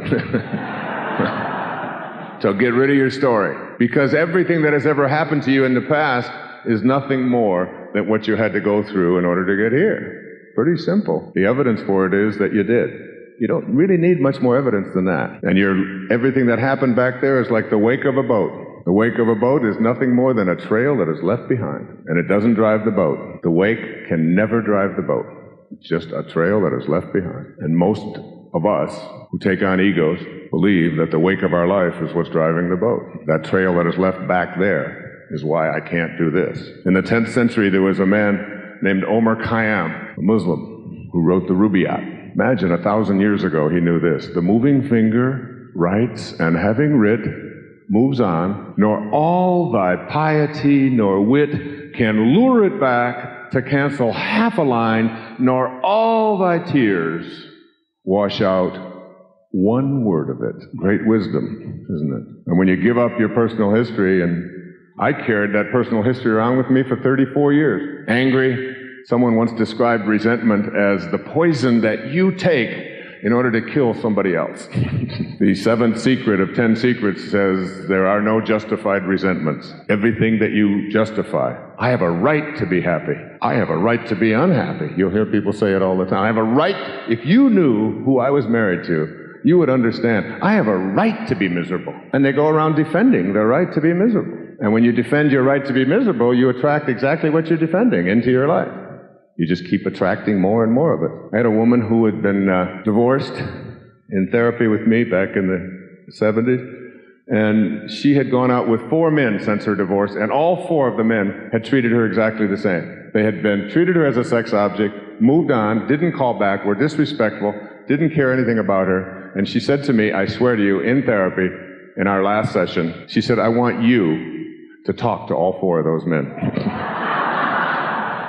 And I said, there's only one common denominator in this thing. And you have to ask yourself what it is that you are doing to attract into your life that which you resent so much. Because I'll get to that in a moment. So, when I went to my father's grave and I stood there, I got rid of the resentment. And I walked away a free man. And I suspect that probably the most influential person in my life was my father. Because right after I got rid of all that hatred and that anger and that bitterness and resentment, the dreams I used to have about him and all the things that I just couldn't understand about how could someone walk out on such a beautiful woman with 3 boys and never even make a phone call. If I don't talk to my kids at 24 hours, wherever I am, I get nervous, I get twitchy, I haven't talked to them, I got to connect.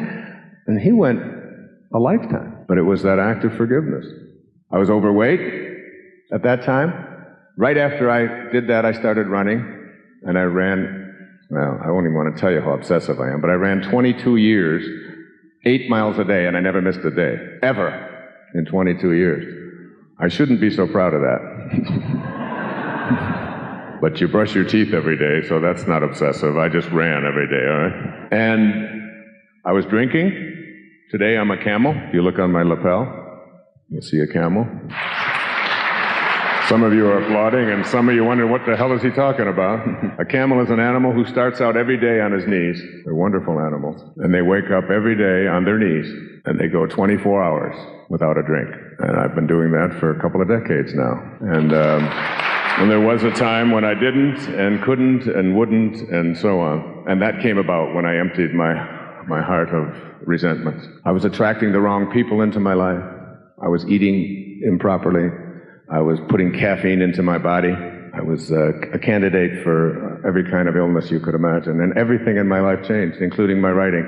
I walked away from Biloxi, Mississippi, my father's grave, in 1974. I went down to Fort Lauderdale, Florida. I checked myself into a hotel, and I wrote a book called Your Erroneous Zones in 14 days, beginning to end. Today, there are 32 million copies of it in 47 languages. It happened in 1 2-week period of abandoning the resentments. Vivekananda, the great teacher from India, came over, and when his devotees said, how do I do this? How can I do this? How can I get rid of the ego? He said, you don't have to. He said, in the springtime, go out and observe the blossoms on the fruit trees. He said, the blossoms vanish of themselves as the fruit grows. So too will the lower self vanish as the divine grows within you.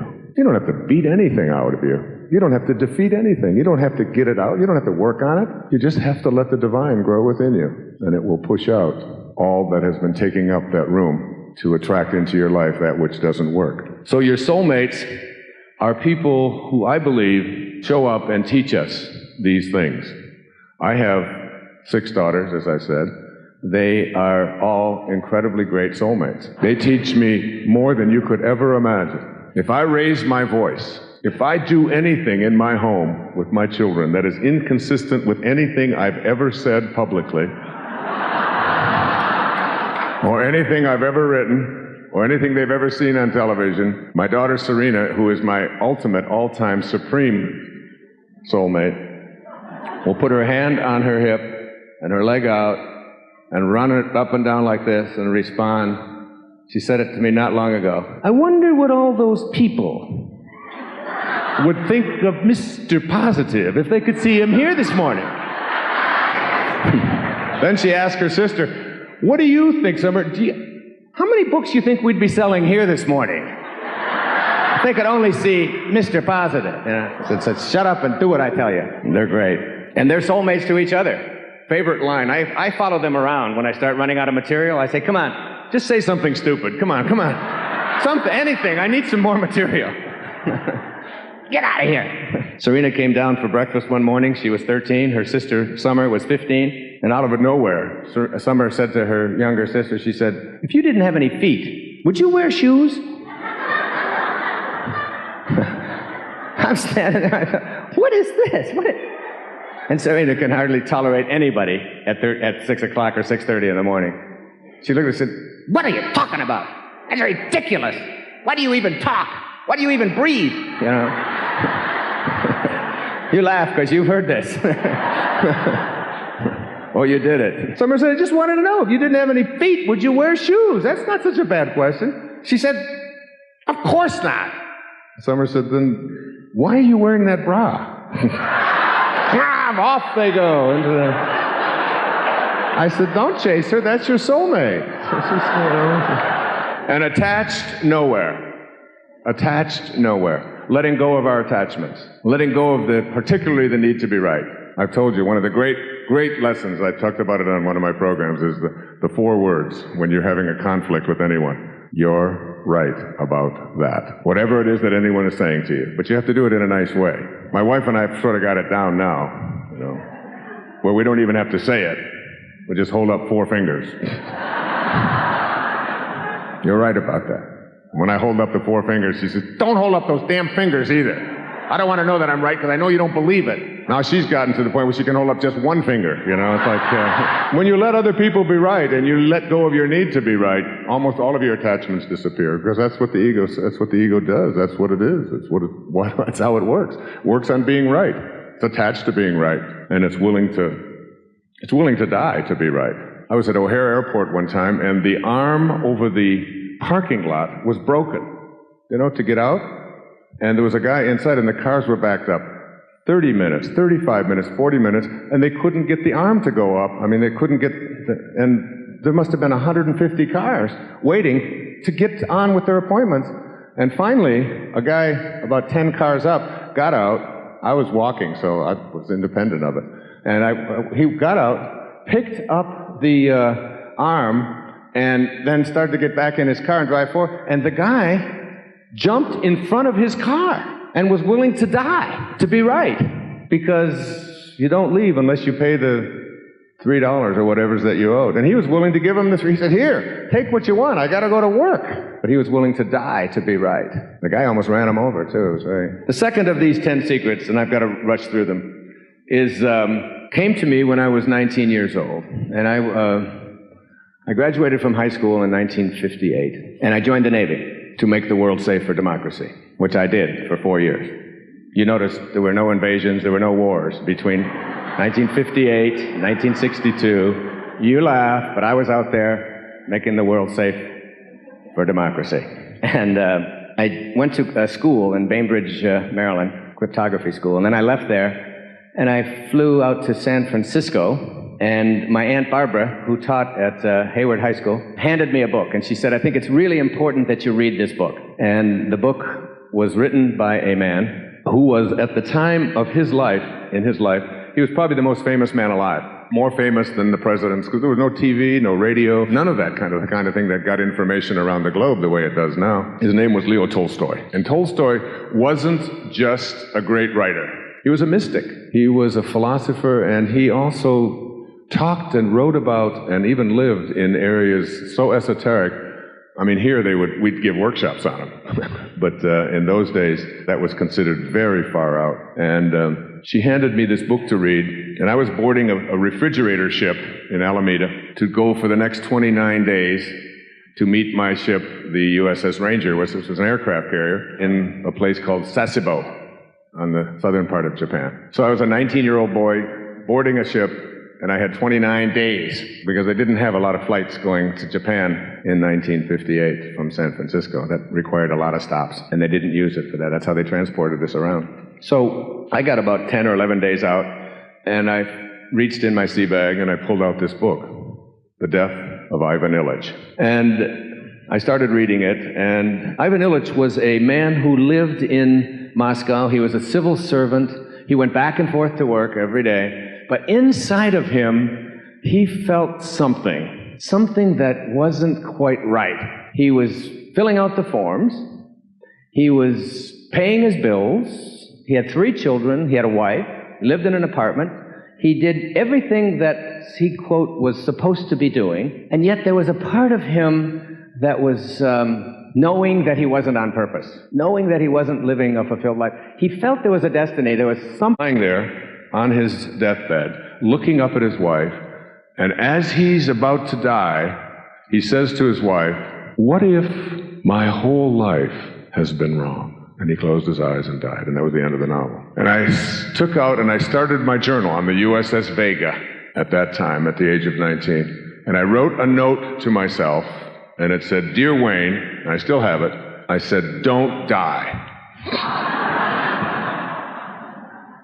With your music still in you. And that became the second secret of 10 secrets for success and inner peace. Don't die with your music still in you, and don't let your children, by any means, either. that this is an intelligent system that we are all a part of. There's a force in this universe. You've heard workshops about it. You've heard people talking about it. I talk about it. So many of my friends here in the front row and colleagues of mine here speak about this thing called spirit or soul or consciousness. And this intelligence that flows through everything is more than just something that we pray to and that we think of in religious context. And that's really the emphasis where I want to go here with the rest of my time here with you this afternoon, is to see and understand that you showed up here for a reason. When my daughter Serena was complaining to me and bitching about this and that, and she's been doing it since she was born, so she's just good at it, you know. I adore this child. I mean, because she's my soulmate. I want to get as much as I can from her, you know. I said, you know, Serena, I'm tired of you telling me what kind of a father I should be.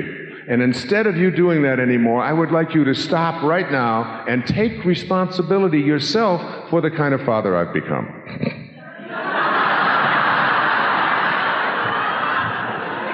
And she looked at me, and she did one of these. With the eyes rolled back, she said, you want to run that one by me one more time? You want me to be responsible for what kind of father you are? I said, exactly. I said, before you came into this life, you needed to have a father. It's just the way it works. And you needed to have a mother. You picked mom to be your mother. You picked me to be your father. And if you don't like what it is that I do and how I do it, you shouldn't be blaming me. You should be saying, why did I pick this guy anyway to be my father? Why did I do that? She said, I don't remember any of this. I said, it's not about your memory. You don't remember what you had for breakfast last Thursday. You don't remember living in your mother's tummy. You don't remember living in a crib. There's lots of things you don't remember. You got to trust me on this one. I know what I'm talking about. This is an intelligent system we're all a part of, and you showed up here, and in order to get here, you needed parents, and you had the opportunity to pick who you needed for this journey, and this is who you picked. She said, so you're telling me that before I ever even got here, I picked you to be my father? I said, exactly. Here's her classic line. I must have been in a hurry. I said, well, when you're making really important decisions, slow down, you know? This is the way my house works. This is how I stay grounded in my life. There's a wonderful poet, musician in this country, whose music I think is among the finest ever written.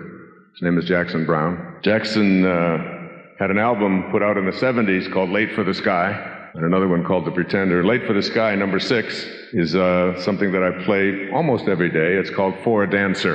And the lyrics go like this.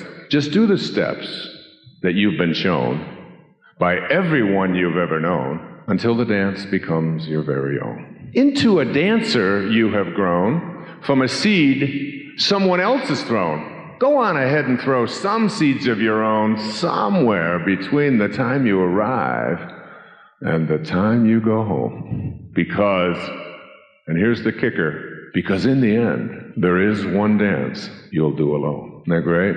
And all of his music, to me, is like that. I don't know a song he's written that doesn't touch my soul. And I like to think of myself as not being willing to be what others have dictated to me. And as I move into this whole field of energy and spiritual solution and intention, I'd like you to just take a minute or 2 or 5 and consider what it is that keeps us from reaching a level of consciousness in which we can play the music that we were destined to play, that we signed up to play, that we came here to play. And why is it that so many of us feel so frustrated and come to workshops and listen to tapes and read books and do all and look for advice and get into therapy and take Prozac and, you know, I have a client who I think uses lithium as a salad dressing. You know, I mean,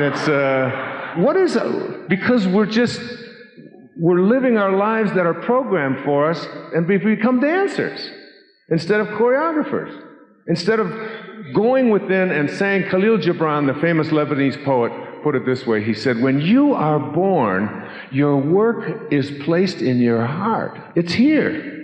In King Lear, Shakespeare says, go to thy bosom, knock there, and ask your heart what it doth know. Ask your heart, not here. Ask your heart what it doth know, and live from that perspective. And if you've got music to play, if you've got a Mr. Holland's Opus in you, to me a great movie, just the kind of thing that sort of symbolizes what I'm speaking about. And it doesn't have to be writing a great opus. It doesn't have to be writing a book. For some of you it is. Some of you have handed me copies of manuscript. You're going out there and you're going to do it. And I say, go for it. Publish it yourself. Figure it out. Whatever it is. If your heart tells you this is something you have to do, you're going to get guidance. You're going to get, Doreen will tell you, there's angels everywhere. There's angels. This is the angel lady. She looks like an angel. She is an angel.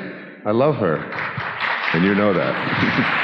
And they are. It doesn't matter what you call them. I don't call them angels, but it doesn't matter if you call what you call them. Guidance is there. Assistance is there. And when you move into intention, you access and negotiate the presence of guidance. And it's available to you, and it'll work for you, and it'll keep you away from your addictions, and it'll put you in the direction of the people that need to come into your life to help you.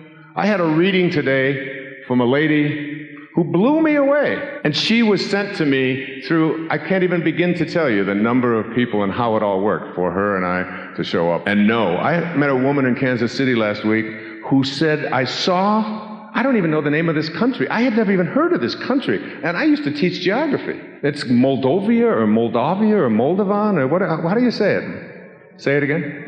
Moldavia is formerly part of the Soviet Union. It's a tiny little place. And she saw a story about this, and a little boy's picture flashed on the screen of something that she was watching on PBS. She said, I've got to adopt a child from that country. It became her mission. She couldn't get it out of her head. Don't you have things like that in you that you feel, and how often do you act on them, or do you keep yourself from doing it? And she went to Moldovia, and she's got a little boy named Pierce, and he's now 4 years old. And it's like every time she sees him, she knows she's on purpose in her life. It doesn't have to be about creating. It can be about anything. And if you get to the end of your life, can there be anything more terrifying than the idea of that vision of Ivan Illich lying on his deathbed saying, what if my whole life has been wrong? I know that could never happen to me because I'm doing it right now. Just being here, being on stage, having the guidance that I have, having you here, the whole energy of what goes on.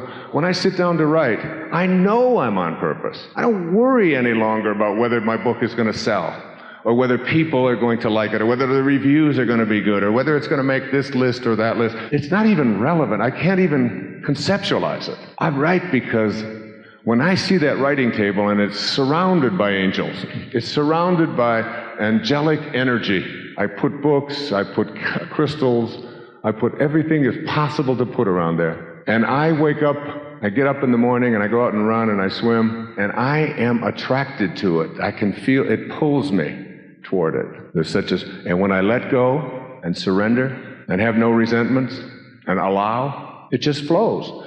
The concept of writer's block is anything I can identify with. I don't know what that means, because if I get tired and stop writing, I just have to reach over and pick up this or pick up that, or the phone will ring, or I go down to the mailbox or something, and whatever it is that I needed is always there. It's like you can negotiate the presence of guidance, of higher and faster energy, but you can't do it if you're not on purpose. You can't do it if you're going to die with your music still in you, if you're living the life that somebody else orchestrated for you. So in 5 minutes, let me do what I usually take a half a day to do. Let me give you what I believe are the significant things that keep us from moving into this level. The first of these is, it all goes back to a simple thing out of the Torah, out of the Old Testament. As a man thinketh, so is he, from Proverbs. And boy, there's no group that knows more about that than a group who would have just been through what you've been through this weekend. It's about the invisible energy of thought and making it work for us. As a man thinketh, so is he. We become what we think about, said Emerson, all day long. Our thoughts create our reality. You've heard it 1,000 different ways. The problem is that most people don't get it, that it works both ways. It isn't like you just have to put your thoughts on what you want, and if I put my thoughts on what I want, and I just get into a new age, good feeling mood, that everything's just going to start flowing into my life because it's what I want. The fact is, if you keep your thoughts on what you want, and what you think about is what expands, want is what's going to continue to show up in your life. You're just going to have wants. You have to shift off of wants and into intention. But more on that in a moment. The first thing to understand is that if what you think about is what expands, and you're thinking about what's missing in your life, and you talk about what's missing in your life, and in your daily life you share what's missing with your friends and your in-laws and your mother whenever you talk to her, and you talk a lot about what is missing in your life, that's what keeps showing up. It's missing in my relationships, it's missing, I don't have any abundance, and it's missing in I don't get this and I don't get that. If that's what you think about, and what you think about is what expands, why wouldn't you expect more of what's missing to keep showing up in your life? And it will, and it does. And self-actualizing people, I was blessed to have a great teacher in my life named Dr. Abraham Maslow, who died on the very same day in the same hour that I was receiving my PhD on the 14th of June in 1970. He died in Menlo Park, California, and I was walking across the stage, and it was almost as if he passed on a baton and said, I've explained it to the academics of the world, now you take it to the cab drivers and the dancers and the teachers and the parents and the musicians and everybody else. This idea of higher consciousness and self-actualization. And it gets worse. If your thoughts are on what is, not what's missing, but what is, and what you think about is what expands, and you don't like what is in your life, guess what you will continue to attract into your life? If what you think about is what expands, and you can only act upon what you think about, and what you're thinking about are the circumstances of your life, and the circumstances of your life suck, as my kids would say, then you're going to attract more of suck into your life. You have to, because it is out of what you think about that you manifest and create. It's the way it works. Don't get mad at me. I'm a reporter here tonight, okay? I didn't invent this system. I'm just a part of it. And it gets worse. If what you think about is what expands, and what you think about is what always has been, and you despise what always has been, you are going to continue to attract what always has been into your life, even though you despise it. Because what you think about is what expands. As a man thinketh, so is he. Self-actualizing people never, ever talk about what's missing in their life, what's wrong in their life, and what always has been in their life if they don't like it. Einstein said it's the sixth secret of success and inner peace. You cannot solve a problem with the same mind that created it. Everything that shows up in your life in the form of a problem is something that you have attracted into your life. You don't have to be guilty about it. You just have to take responsibility. And I'm talking about everything. The circumstances of your life are what you have attracted into them, including your illnesses. No guilt. You didn't do anything bad. You're not being punished. You attracted it into your life. If you don't own it, and you believe that it happened because of something external to yourself, then that something external to yourself is going to have to change in order for you to get better. And the likelihood of that happening is pretty small. Might happen, not likely. So you can't put your energy on what is missing, and what is, if you don't like what is, and what always has been. This is the way it's always been. We've always been poor. We've always been in this business. We've always done things this way. There's always been war. How many times have you heard people say, we're going to war again? It's no big deal. There's always been wars. There's always been wars. There'll always be wars. Why would you want to have an energy that says there'll always be wars? I don't think there'll always be wars. I think we'll reach a level of consciousness in which wars will become something that we'll look back upon and say, imagine those people. They actually use violence to settle their problems. That won't happen. Why would we put our thoughts or our energy on anything that we don't want to manifest? I'm on an airplane changing planes in Dallas to go to San Francisco from Miami. We've got about 10 minutes to get to our flight. One of those days where things are not landing early or on time because of storm clouds or something. So I'm sitting next to a lady, and I said, I'm going to get up there now. I'm going to go make my. She said, with my luck, she said, I will not make my connection. I'll have to wait here in Dallas. And I said to her, with my luck, I will make my connection. She's still in Dallas. Why would you want to put out to the world, to the universe, to attract back into your life the idea that with my luck things won't work out? Why would you ever say that? Where could that come from? How could, even if it's just a silly little offhanded remark, why would we have created offhanded remarks that reflect things aren't going to work out for ourselves? because these are the obstacles to higher consciousness. And it gets even worse. You cannot attract into your life what you intend to manifest if your thoughts or your energy are on what they want or expect for you. And there are no shortage of them. If you put your thoughts and your energy, and you talk to your relatives, and you're on the telephone complaining about, and you do this on a regular basis, if you're constantly talking about what they expect for you. This was particularly relevant when I was working with young adolescents. My mother wants me to do this. My father wants me to do this. And I would always say to them, why do you think about what they want? Why don't you put your attention on what you intend to create? Well, but I can't do that. I can't. I said, but if you put your thoughts on it, and eventually you'll have to act on it. It's like those of you who are smoking. I see some of you smoking, sneaking your cigarettes. You're so full of shame about your cigarettes out there, you know. Smoke if you want to smoke, you know. But if you don't want to smoke, or you think that smoking isn't so, put your thoughts on not smoking. See yourself as a non-smoker. Keep smoking. That's what you have to do. But keep your energy and your thoughts on, this is something I intend to no longer do. And guess what? You will start attracting the energy to keep you from smoking. Before long, it'll be very difficult for you to get cigarettes. You'll go to buy them and they'll be out of your brand. You won't have enough money with you. So the universe will start reacting to the intention that you have, and it'll stop you. Same with addictions. Same with losing weight. See yourself looking the way you want to look. Keep eating. Have a hot fudge sundae if that's what you need to do. But put your thoughts and your attention, and don't ever allow what they want for you, which is what Ivan Illich did. And most of this is just relatives. Relatives are really good at this. Having thoughts about what you should be. I got a great idea for a book. I got a great title. See what you think of this. Your friends are God's way of apologizing for your relatives. What do you think? You see, I gave this talk to your relatives last month, and they applauded too. All right? So here we go. If you can't put your thoughts on what's missing, and there's so much missing, and you can't put your thoughts on what is, if you don't like the circumstances of your life, and you can't put your thoughts on what always has been, and you can't put your thoughts on what others expect for you, if you don't like it, what can you think about? Where are you going to put your thoughts? How are you going to train yourself?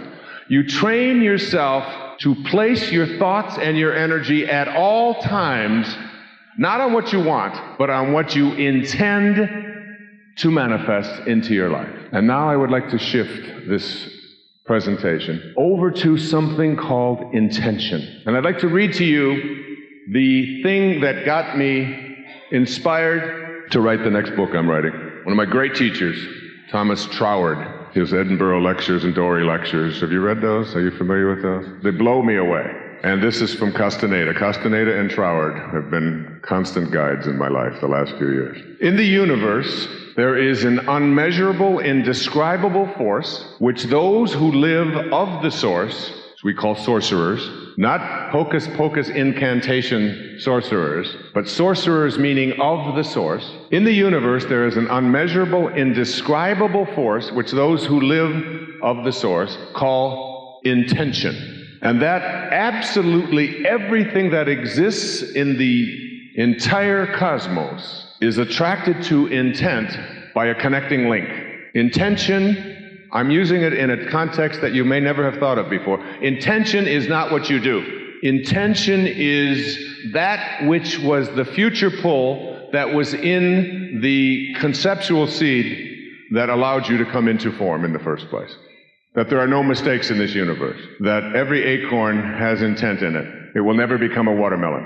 There are no mistakes in it. Intent is built into that which manifests. Sorcerers, that's all of you, are not only concerned with understanding and employing that connecting link, but they are especially concerned with cleansing it of the numbing effects brought about by the concerns of living every day at ordinary levels of consciousness. You want to get to intention. I like you to think of intention as something that you are connected to, because everything in the universe is connected to intent. And that intention is not something that you do with your will. You can match your will to the will of God, or you can match your intent to the intention that is a force in the universe, but it is not an ego thing at all. You don't get to do it. And that I'd like you to think of intention like when my mother used to come and get us when I was a little boy. I can remember being maybe 3. And I lived in Mount Clemens at that time with my brother, and my mother would come and get us, and she'd take us on the streetcar on the east side of Detroit.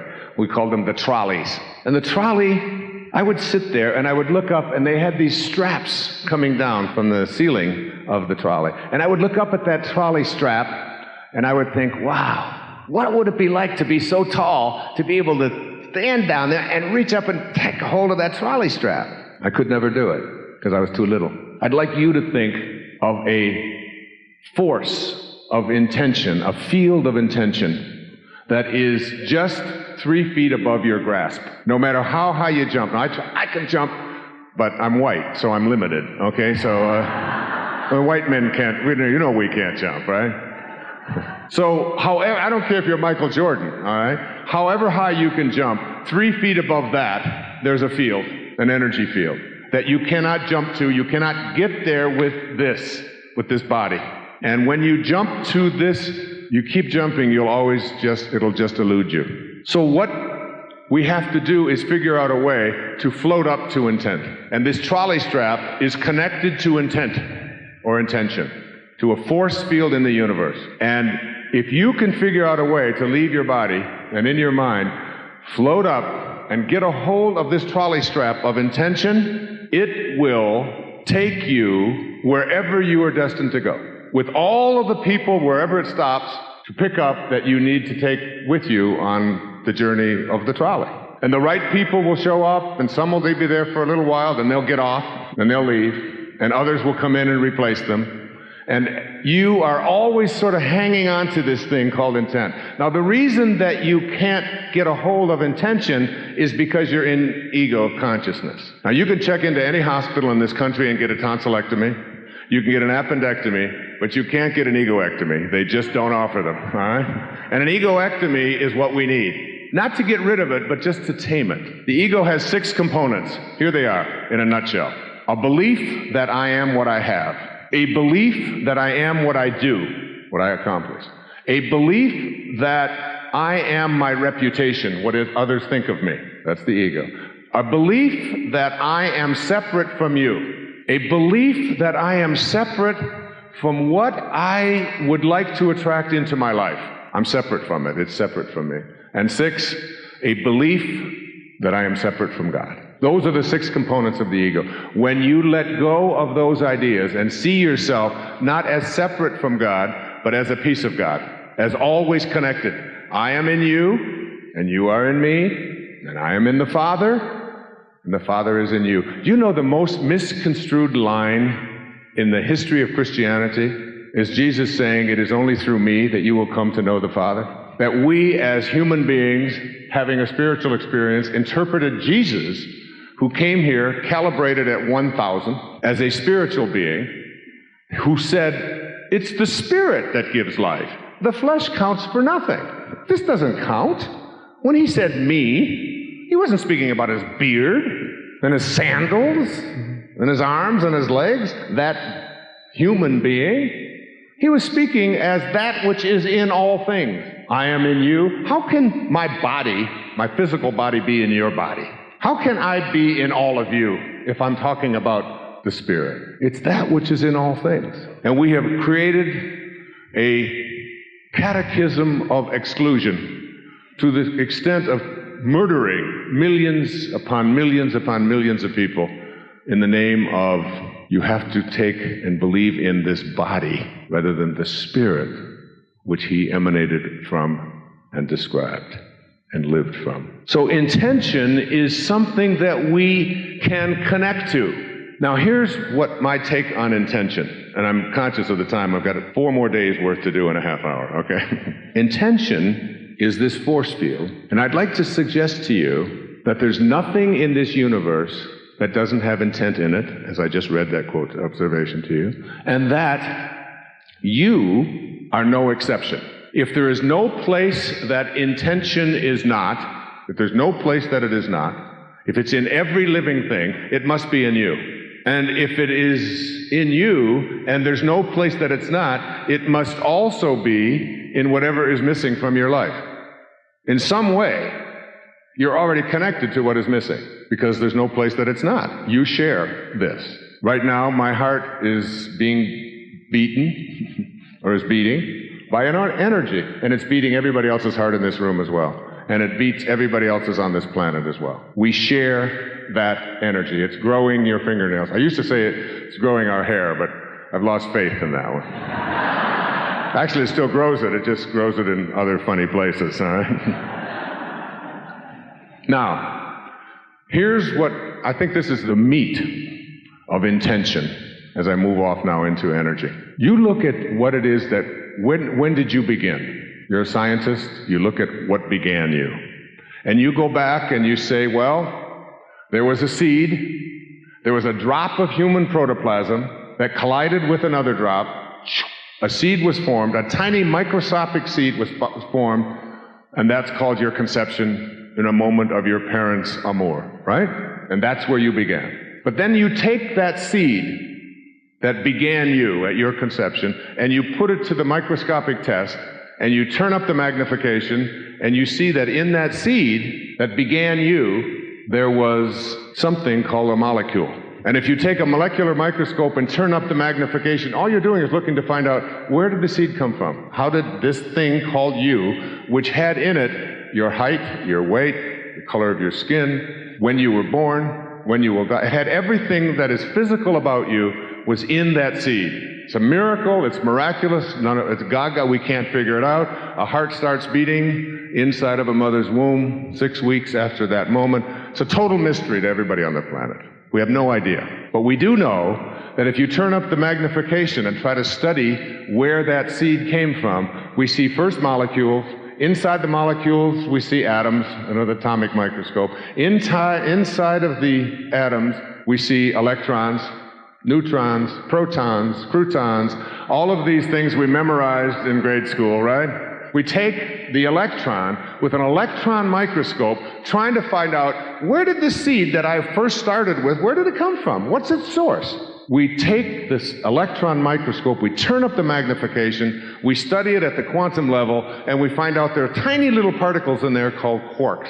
And we take these quarks, mostly we have spaces. We take these quarks and we put them right here in this state into a particle accelerator. We rev them up at 250,000 miles per hour. We collide them. We open up the particle accelerator and we look inside, and there's nothing there. There's no particles there. There's only energy. Pure energy. No particles. St. Paul told us about it 2,000 years ago, before quantum physics was even thought of. That which is seen hath not come from that which doth appear. The source of everything, particles cannot create more particles. Dr. Hawkins' lectures, I've sat through 3 of them in the last few, all substantiate this idea that out of, here's how it's quoted in the Bhagavad Gita. Here's the source speaking. I am the source of all spiritual and material worlds. Everything emanates from me. That's the voice of the creative, divine, organizing intelligence that we call God or soul or spirit. Now, this isn't even anything that you needed to know. The intriguing thing about it is that what you needed for this physical journey was not only in that seed that is physical and a particle, but when you look for its source, what you needed for this physical journey was in the energy that allowed the seed to come into emanation, into creation, into form in the first place.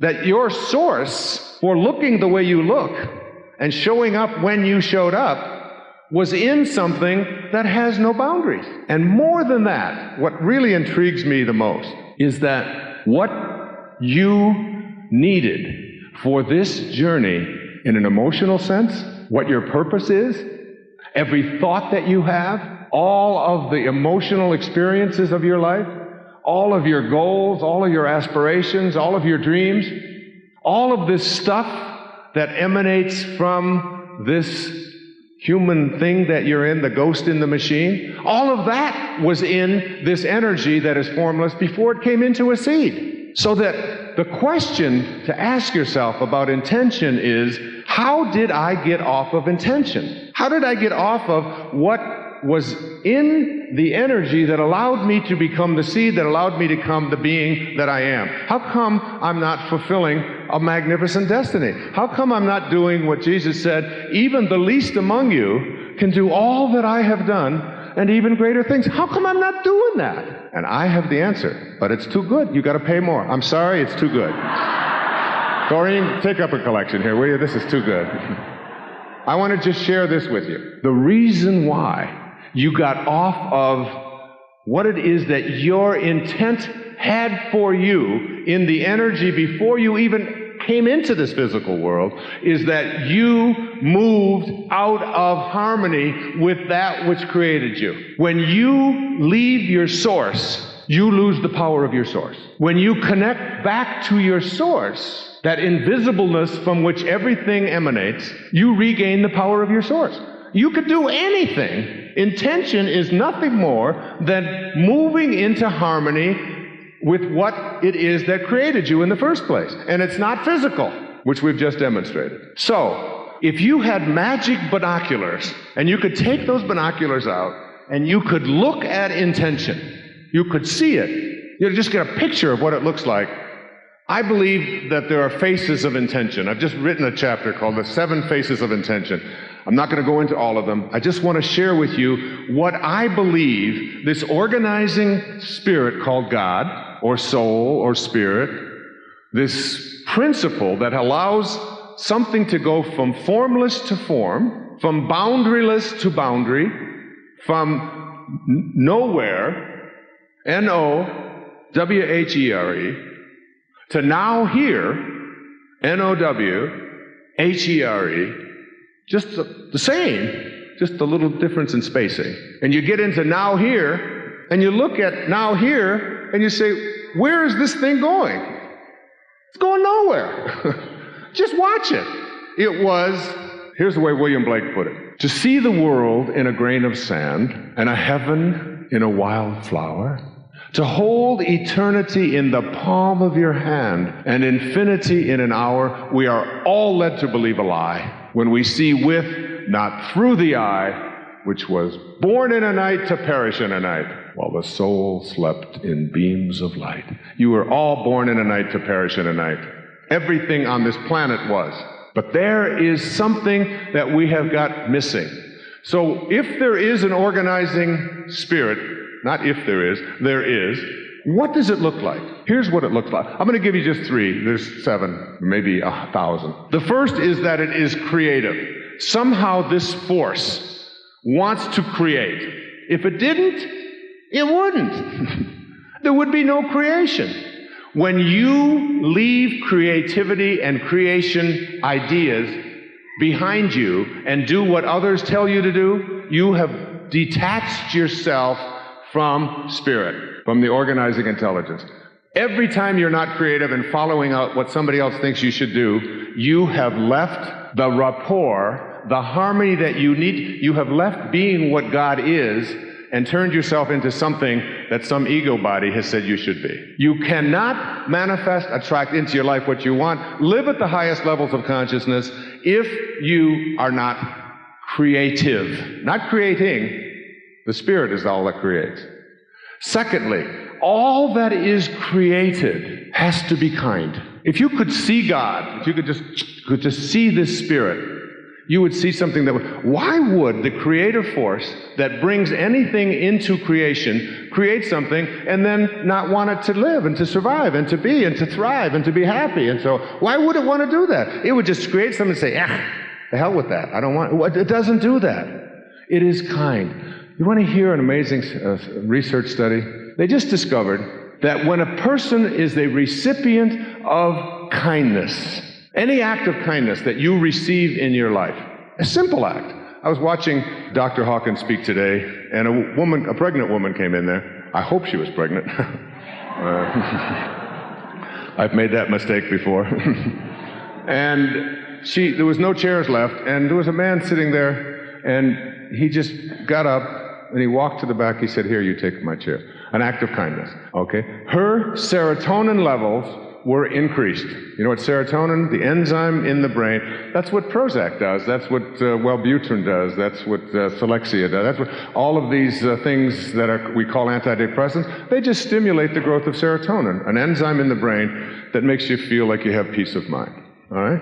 So that an act of kindness increases serotonin levels in the body, number one, and number two, it increases the strength of the immune system. If you are the recipient of an act of kindness, and you feel that, which is what the creative spirit is, kind, it's always kind, then you will have your immune system, which is designed to help you to overcome disease processes, strengthened.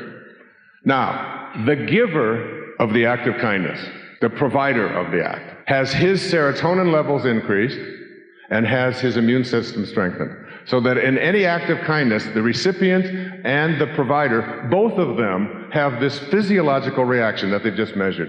But the intriguing thing is that anybody who observes that, who is in the energy field to observe the act of kindness, has their serotonin levels and their immune system strengthened, research-wise, at the same level as the two participants. The act of observing acts of kindness impact us physically. Who was the person, was there anybody here who there was a couple of things you wanted to buy in the bookstore, but you were like $100 short and you couldn't do it and you didn't have the money and who was it? Was there anybody like that? Was that you? Pardon?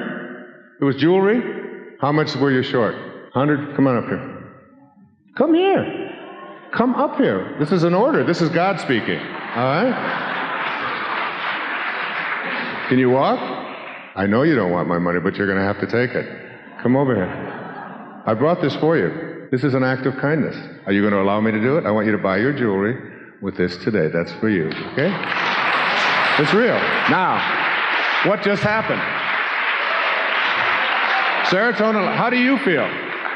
How do you feel? She's throwing kisses. I feel the same way. Kundalini going up my back. And guess what?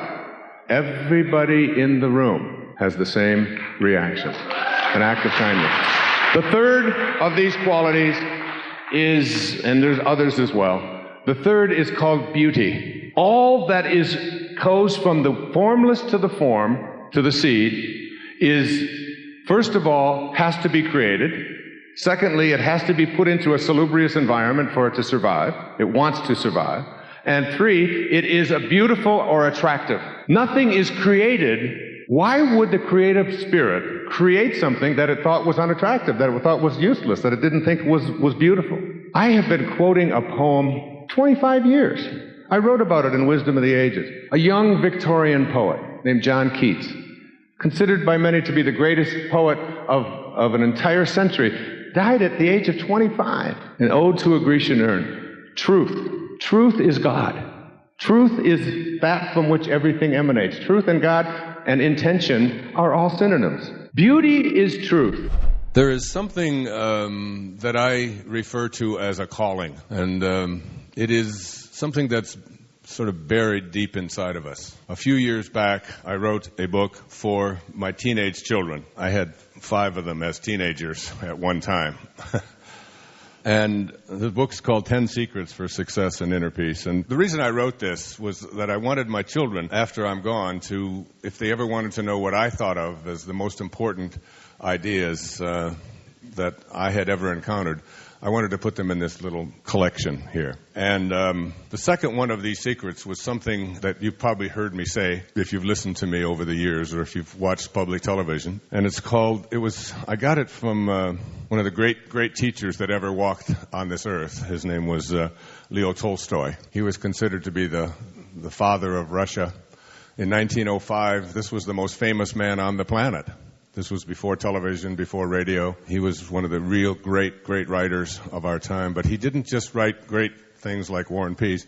He wrote The Kingdom of Heaven is Within, a spiritual text before, and he was speaking from a position of having an awareness of the power of great spiritual teachers, especially Jesus Christ, in a country that was run by czars and didn't really have a whole lot of religious tolerance. And he wrote a little short story, 167 pages, so it's not that little, called The Death of Ivan Ilyich. And Ivan Ilyich was a judge who lived in Moscow, and he hated everything about his life. He blamed his wife for where he was, what his conditions of his life were. He had wanted to be something else in his life, and instead, because of the pressures that he felt were imposed upon him, he went to school and studied law and became a judge, went back and forth every day, but didn't like anything about his life. And if you remember the title of the story, you know the ending, The Death of Ivan Ilyich, and you kind of keep waiting for that.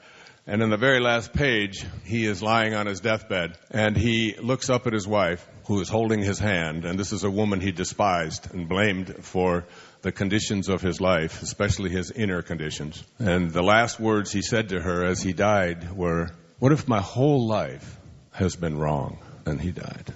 I was in the Navy at that time. I was 19 years old. I was on my way to Japan across the Pacific Ocean, and I took out a notepad, and I wrote a little note to myself, and it said, "Dear Wayne, don't die with your music still in you." I always go back to that as one of the signature moments in my life when I started a journal and started writing down the really powerful ideas. And I wrote about them and have practiced them and lived them.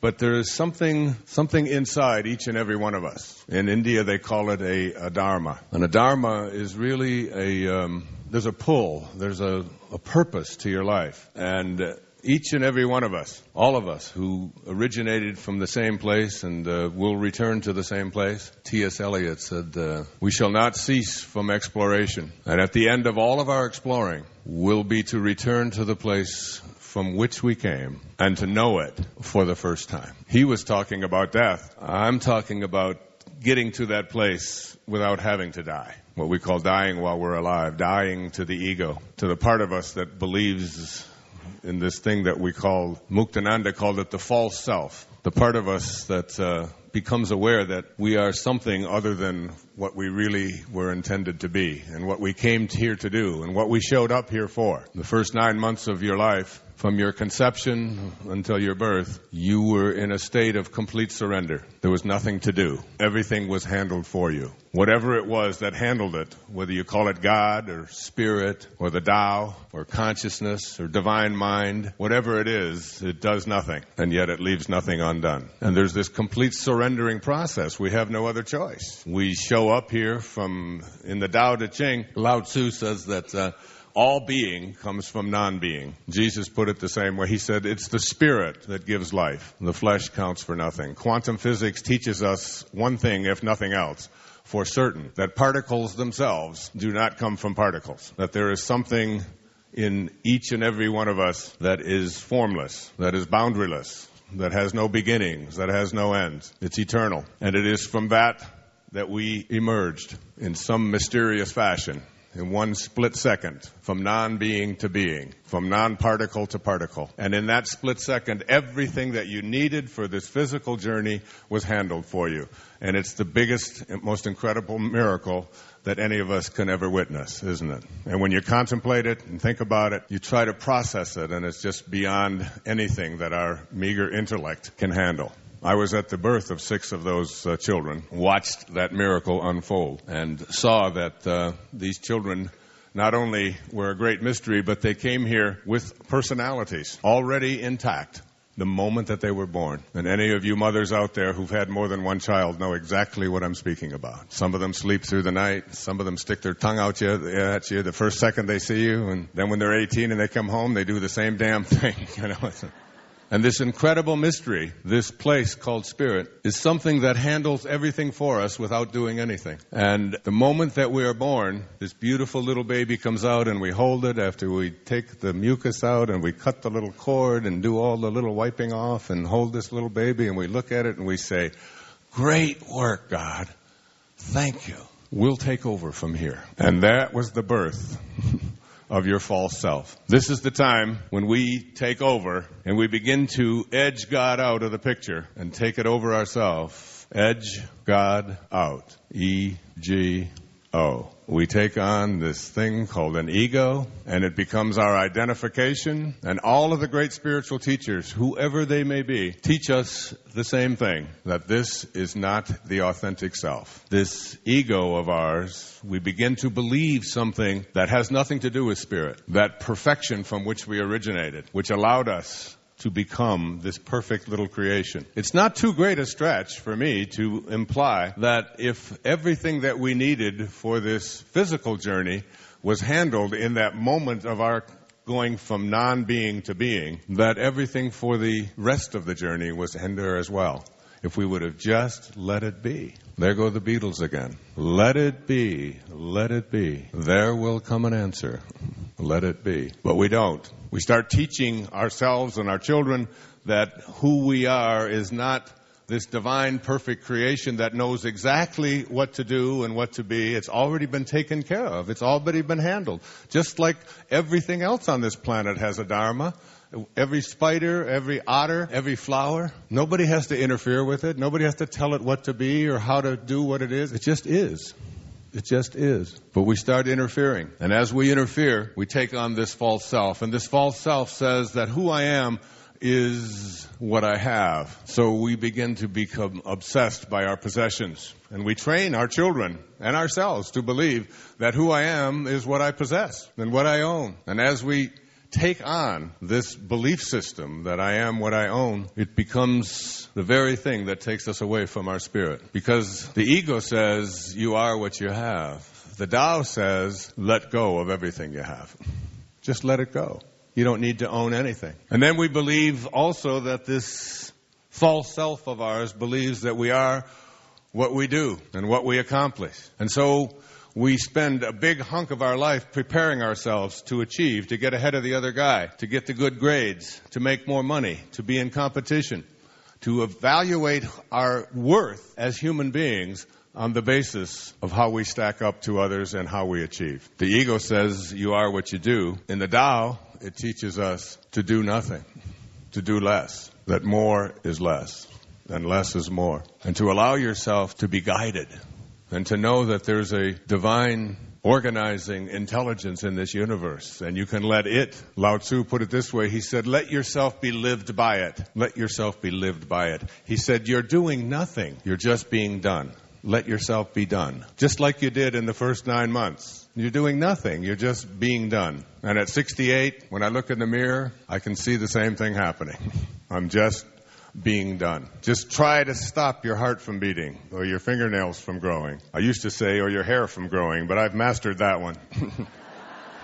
And then this false self of ours, this ego, tells us that not only are you what you have and what you do, but you are what other people think of you. You're your reputation. And again, we go off on this journey of attempting to get everybody that we encounter to accept the fact that if you like me, then I'm a better person. And so we struggle with things like peer approval and getting other people to like us and evaluating ourselves on the basis of how many awards we win and so on.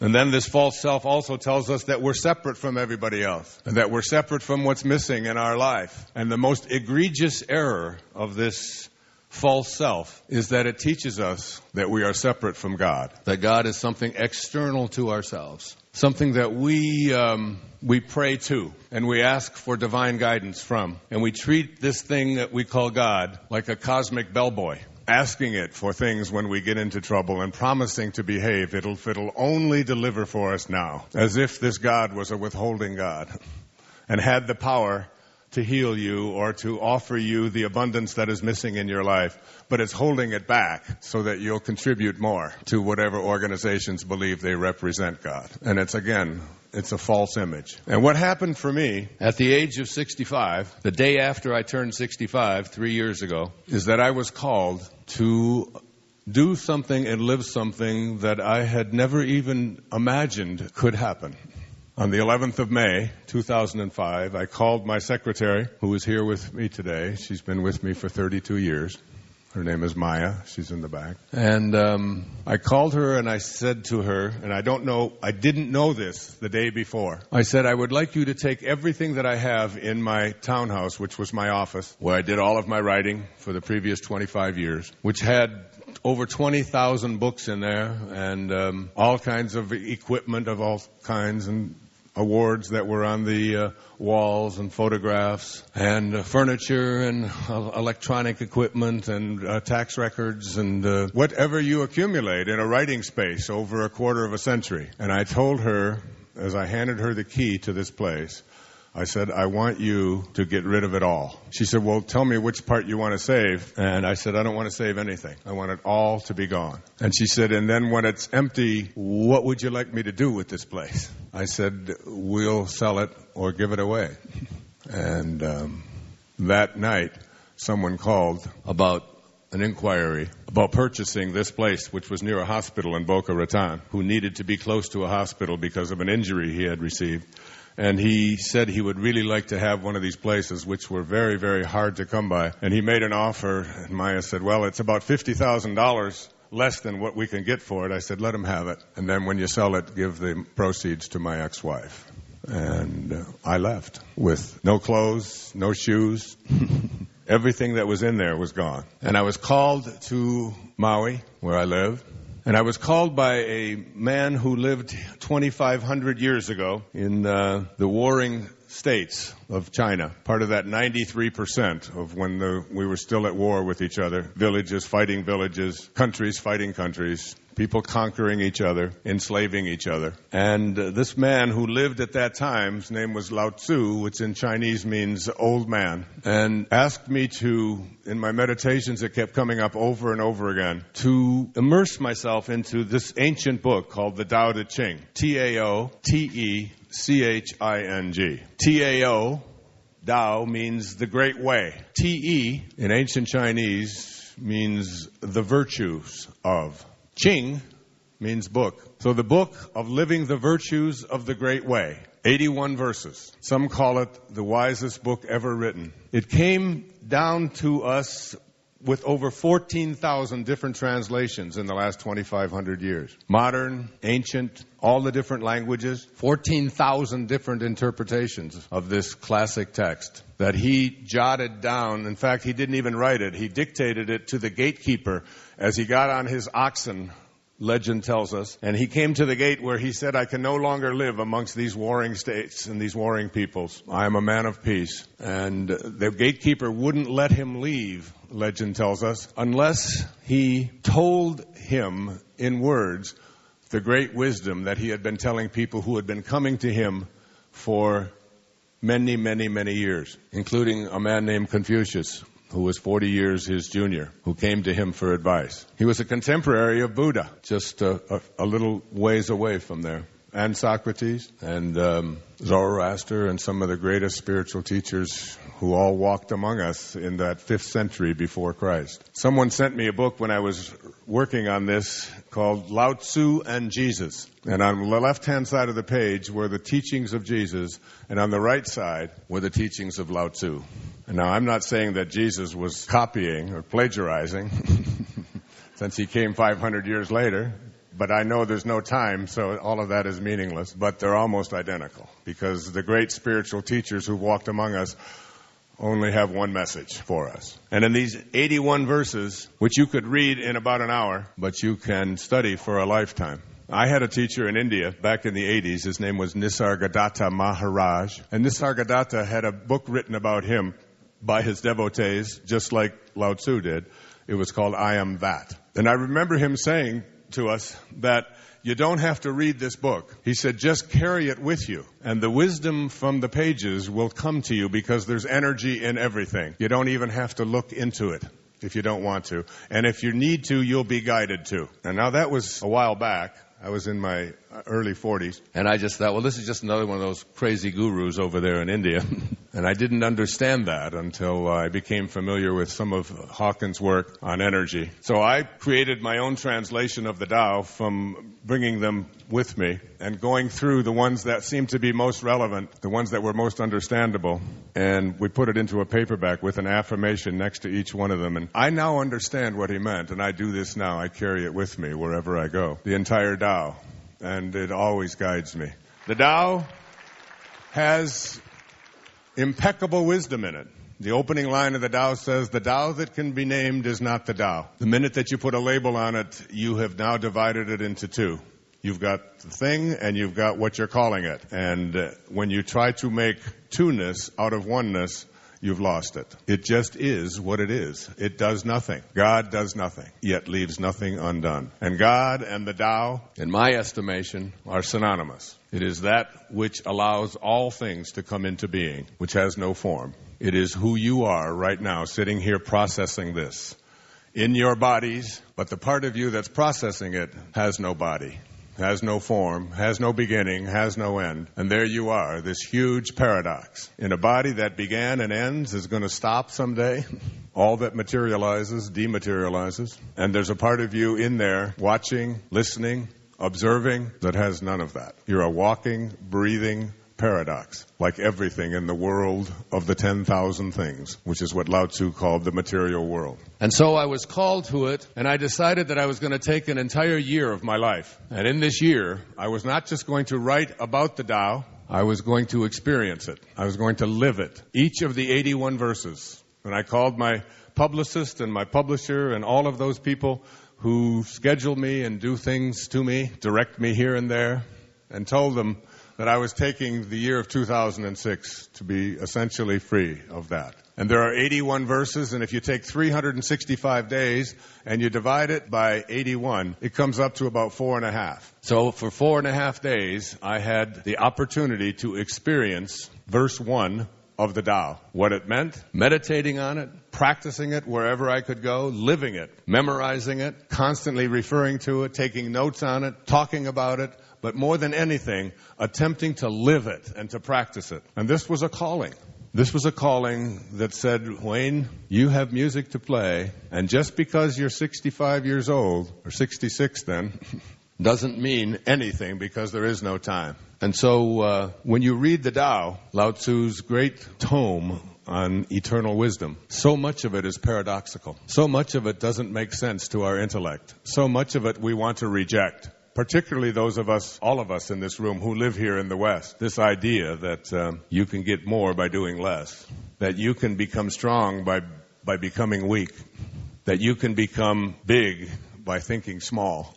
And at the end of each one of those 4.5 days, when there would come a time when I wouldn't even know if I had it yet, then I would wake up at 3 o'clock or so in the morning, and I would meditate on it, and on that half day that I had, I would write my interpretation, my essay about how to do the Tao now, how to live it. And we made a public television special about it. They allowed us to broadcast it all over the country in prime time. Imagine the calling.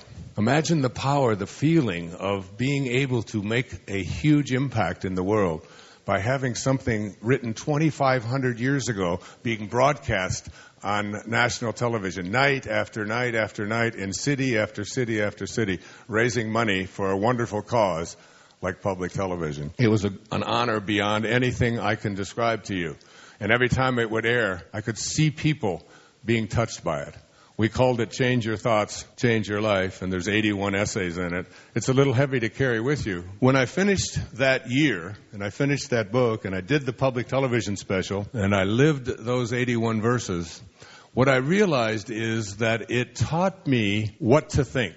I learned what to think. What the Tao teaches us is that we all have a nature. Listen to Lao Tzu. He says, every human being has an essential nature that is perfect and faultless. But after years of immersion in the world, we easily forget our roots and take on a counterfeit nature. I would suggest that all of us who have immersed ourselves in this world have taken on a counterfeit nature, what I just described in the opening few moments. This ego, this part of us that really believes that my essence and my nature is about what I have, what I do, what other people think of me, and my separation from each other and from God. That's the story of the ego. This counterfeit nature, if we can transcend it, what I learned to think was, he said, look at nature.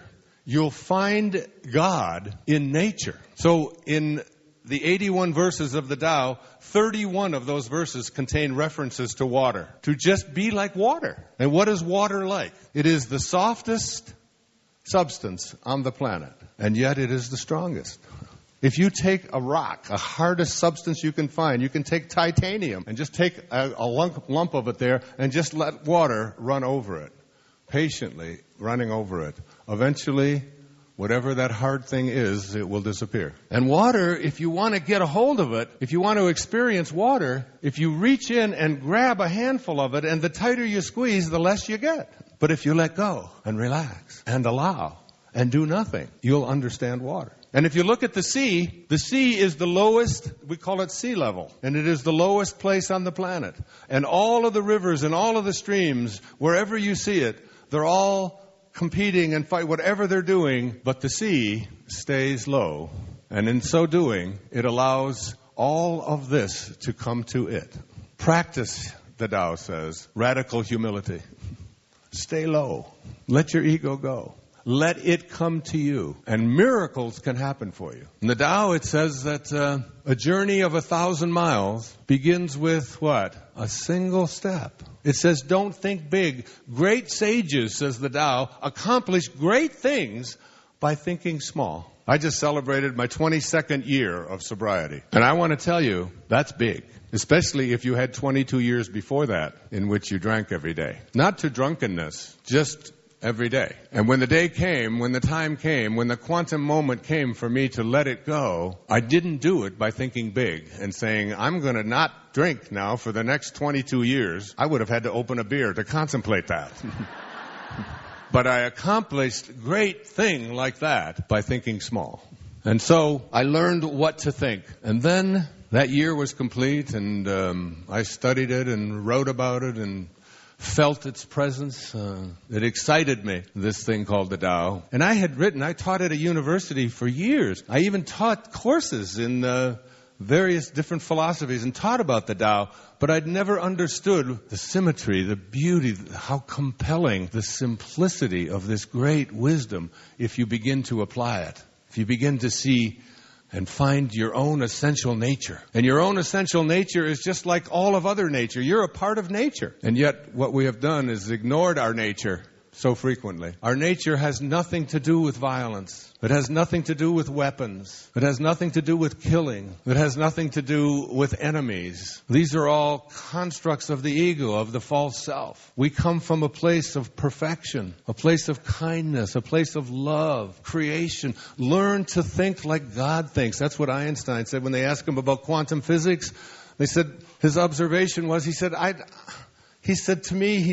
they're just details. He said, all I want to do is learn to think like God thinks. How does the source from which all things originate, to which all things return, how does it think? How does it act? That's what Lao Tzu meant when he said we have an essential nature. And these virtues inside of our essential nature are nothing more, there's 4 of them. They're nothing more than reverence for all of life. If you can live that, reverence for all of life. Sincerity, which manifests itself as honesty, just simple honesty. Not that you don't steal, but the kind of honesty in which you are able to relate to and reflect who you are with everyone that you meet from a place of internal integrity. That this is who I am. This is how I dress. This is how I live. This is what I think. Gentleness is the 3rd of these virtues in the TE in the Tao Te Ching. Simple gentleness, which manifests itself as kindness. And finally, service, which is nothing more than just reaching out and serving others. And in the unknown teachings of Lao Tzu, called the Hua Hu Ching, I'm going to read something to you that is one of the most impactful things that I've ever heard in my life. And I'd like you to really think about it big time. Many of you know about something that raged across the country a year or so ago called The Secret. And it had some great lessons in it about the power of our thoughts to align with the thoughts of God, and in doing so, to be able to manifest and attract into our lives what we would like. And I was asked to be a part of that, and I turned it down because I think they missed something. They missed what I'm about to share with you. In fact, yesterday, for the very first time, I was able to preview something that I undertook this summer at the age of 68, when I was asked if I would do a film, a movie for movie theaters, not a talking heads movie, not a movie which I'm just interviewed and talking like I'm doing now, but an actual film with real people in it, 92 of them to be exact, starring Portia de Rossi, who is Ellen DeGeneres' spouse. And I had the great honor on the 16th of August this year when they both asked me in their quiet, cutest way you've ever seen at Ellen's home if I would marry them. And I did. We were in the midst of filming this movie called Ambition to Meaning. I saw it yesterday, the first rough cut for the whole thing, and watched it with Maya in my room here at the hotel. And Maya was sobbing and couldn't contain her enthusiasm. It absolutely blew me away. You'll be able to see it in January. It's a little over 2 hours, and it's a drama. And it takes what I think was missing from The Secret and puts it into 3 concurrent running stories and teaches people that this idea of aligning ourselves with our spirit, with God, is not about what's in it for us. It's not about saying, I want this or I want that. And it's not about selfishness, and it's not about attracting into your life more of the stuff of the ego. It's about something very different. And this is how Lao Tzu put it in the oral teachings of the 81 verses of the Tao Te Ching. If you wish to become a divine, immortal angel, then restore the angelic qualities of your being through virtue and service. This is the only way to gain the attention of the immortals who teach the methods of energy enhancement and integration that are necessary to reach the divine realm. If you want to reach the divine realm, if you want to know God, not about God, if you want to experience the opportunity to think like the source, like the Tao, like God thinks, and have all that is possible to come into your life come into it, then listen on. These angelic teachers, this energy, this spiritual force, this guidance, these angels, whatever you want to call that guidance that comes to us from beyond, these angelic teachers that you seek out cannot be sought out. It is they who seek out the students. Do I ever know that to be true? Especially after giving up everything that I owned, everything, and letting it all go, and immersing myself for a year of my life in this process. When you succeed in connecting your energy with the divine realm through high awareness and the practice of undiscriminating virtue, the transmission of the ultimate subtle truths will follow. This is the path that all angels take to the divine realm. This is the path.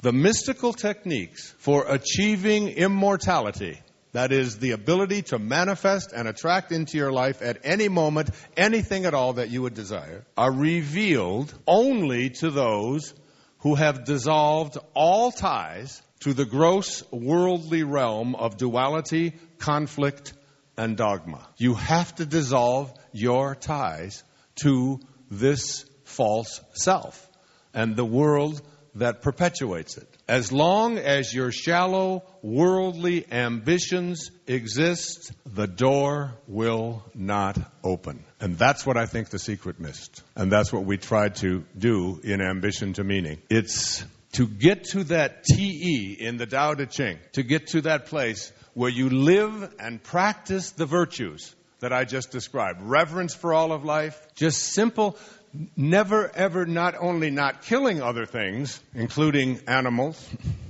and even plants and each other, but in not even judging each other. Patanjali, another great teacher from India, 3 centuries before Christ, said that when you are steadfast means you never slip. When you are steadfast in your abstention of thoughts of harm directed towards yourself and others, that all living creatures will cease to feel fear in your presence. Such was the nature of St. Francis, of Jesus, of Nazareth, of Lao Tzu, of Buddha. You are steadfast. You never slip in your abstention of thoughts of harm directed towards yourself and others, that all living creatures will cease to feel fear in your presence. There are people who, when they are in the presence of wild animals, they become tame. Babies stop crying.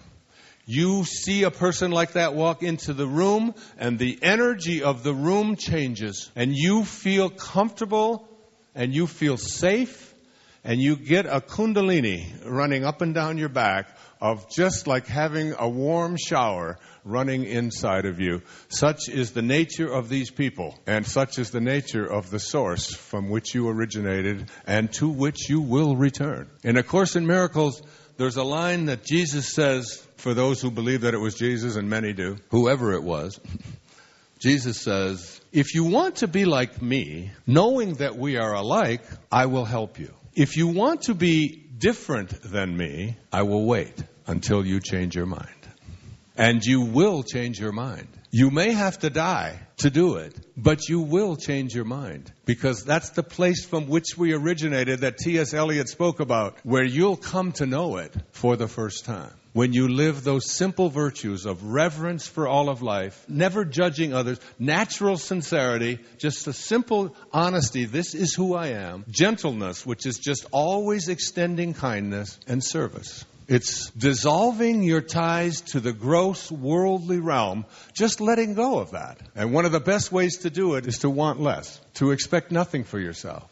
And anything that does come to you, to just let it flow, to give it away. And the more of that you do, the more you act like God acts. The great poet Hafiz, the Persian poet from the 13th century, said, even after all this time, the sun never says to the earth, you owe me. Just think what a love like that can do. It lights up the whole world. And there's such a mystery in that we attempted to convey in this film. And I'm still so taken by the incredible acting job and the directors and all of the people who participated in this project of creating a film, a movie, an opportunity for people to finally see that it is through these virtues that the doors begin to open into your life. And abundance, I'm telling you, I would urge you to not pay attention to all of the stuff on CNBC, which is all of the financial disaster possibilities. And checking your stock market and checking your 401ks and listening to the horror stories of all of the things and the collapse, the imminent collapse of our entire... You don't need any of this. Where do you think you're going?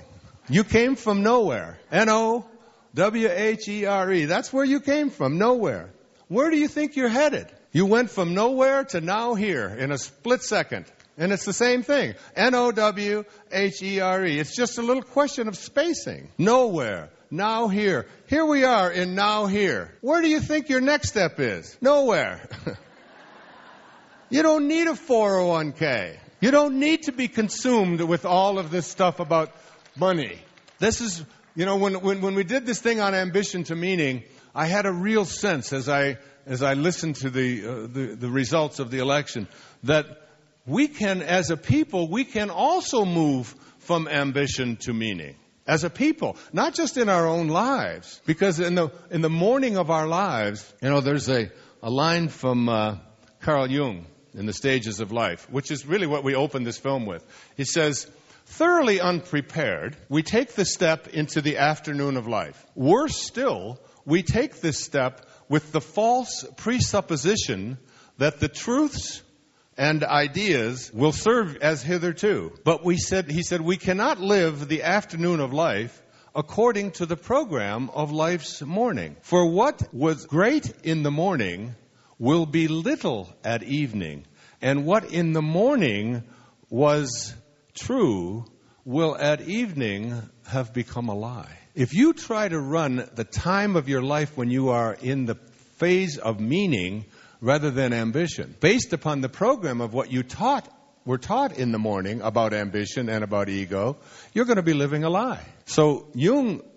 he speaks to us. Let me read it to you again in the light here. Thoroughly unprepared, we take the step into the afternoon of life. Unprepared.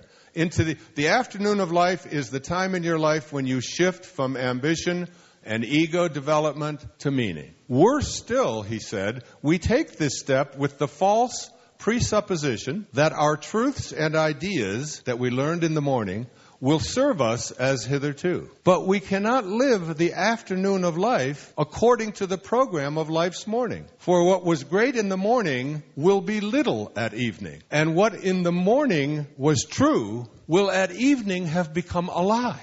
If you're trying to find meaning and purpose and fulfillment and joy and peace and happiness in the afternoon of your life, if you're trying to have that and to have that for other people and to want it for others even more than you want it for yourself, you can't do that according to the program of the ego. You can't do that. The door will not open as long as you're connected to that. The doors begin to open as you lose your identity with this false self, as you let it go.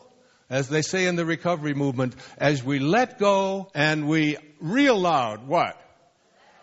Let God. As we let go and let God, which is what you did in the first 9 months. You were on your way, and then we edged God out. So now we get to the afternoon of our life, and as I learned what to think. But you know what? I had another calling last year. And I just spent up until about 2.5 weeks ago writing every single day from the 1st of February in a new book that'll be out next April or May. It's called Excuses Be Gone. And excuses are really the explanations that we have for why our life isn't working the way we want it to work. There are explanations.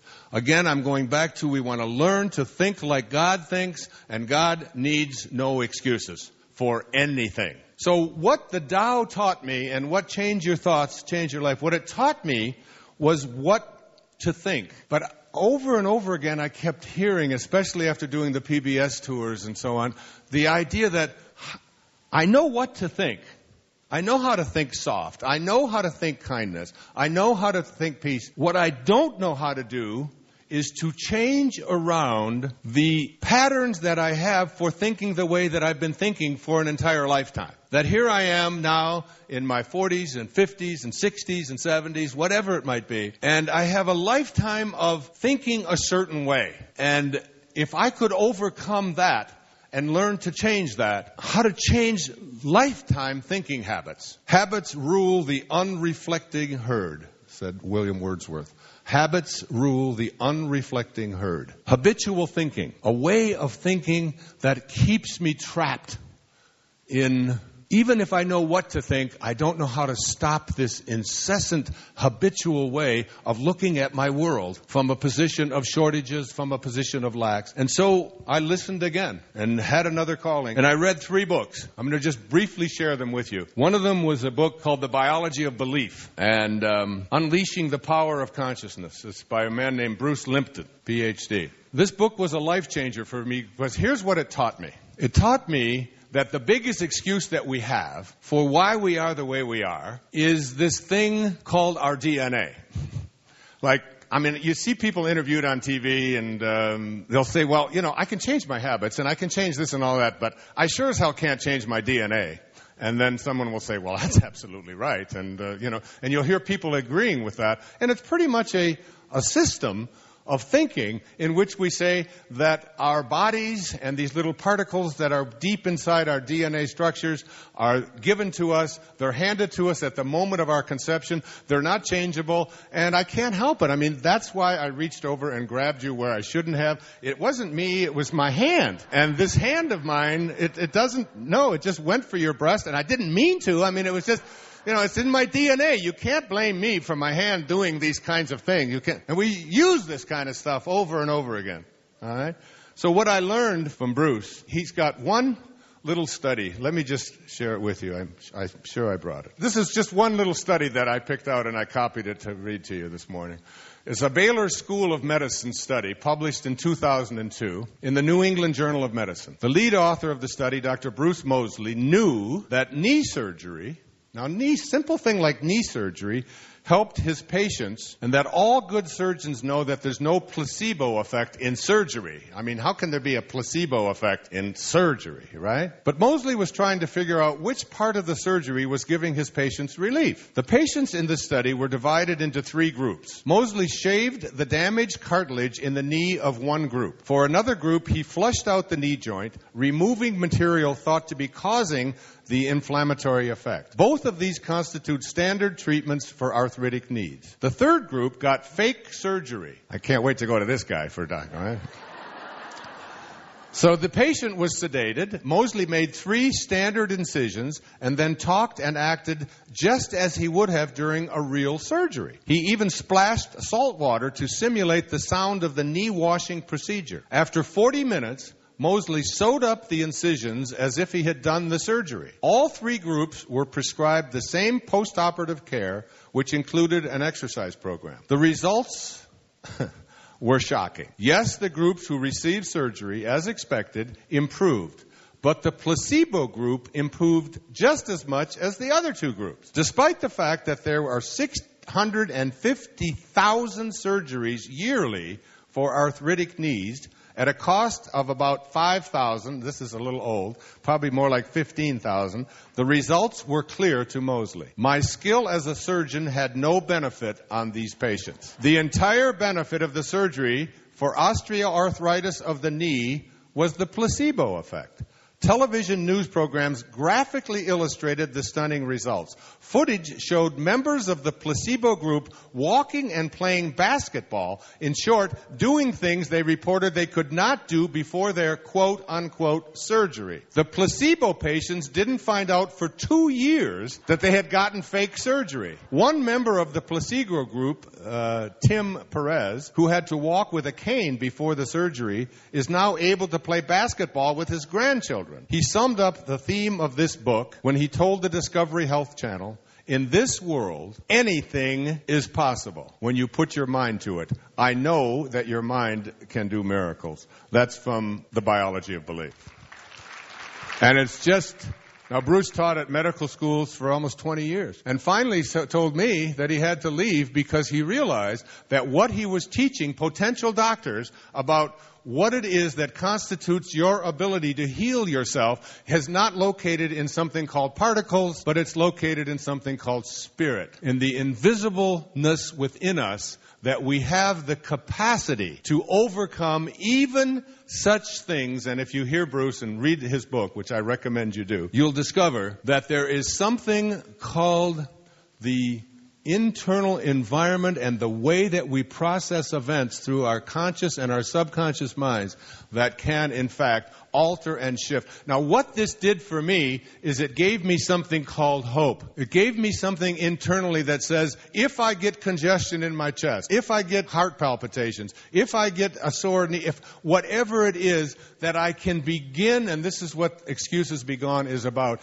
you can begin to think in terms of awareness. Thinking with awareness. What is thinking with awareness? Awareness, thinking, and ego are not compatible. They cannot exist or coexist together. Awareness thinking is when you think from your highest self, from the place that you originated from the God within you. When you begin to think like God thinks. One of the words that Jesus said in the New Testament was, with God, all things are possible. Now, what does that leave out? What does all things are possible leave out? No thing. Nothing. It leaves out nothing. When you begin to think from this level up here, the level of God consciousness, the level of spirit, the level of the Tao, whatever it is that comes into your life, when you begin to think in terms of not only aligning yourself with this kind of thinking, that all things are possible, and you just change that habit. The habit of, I've got an excuse, a built-in excuse, and the built-in excuse is, it's my biology.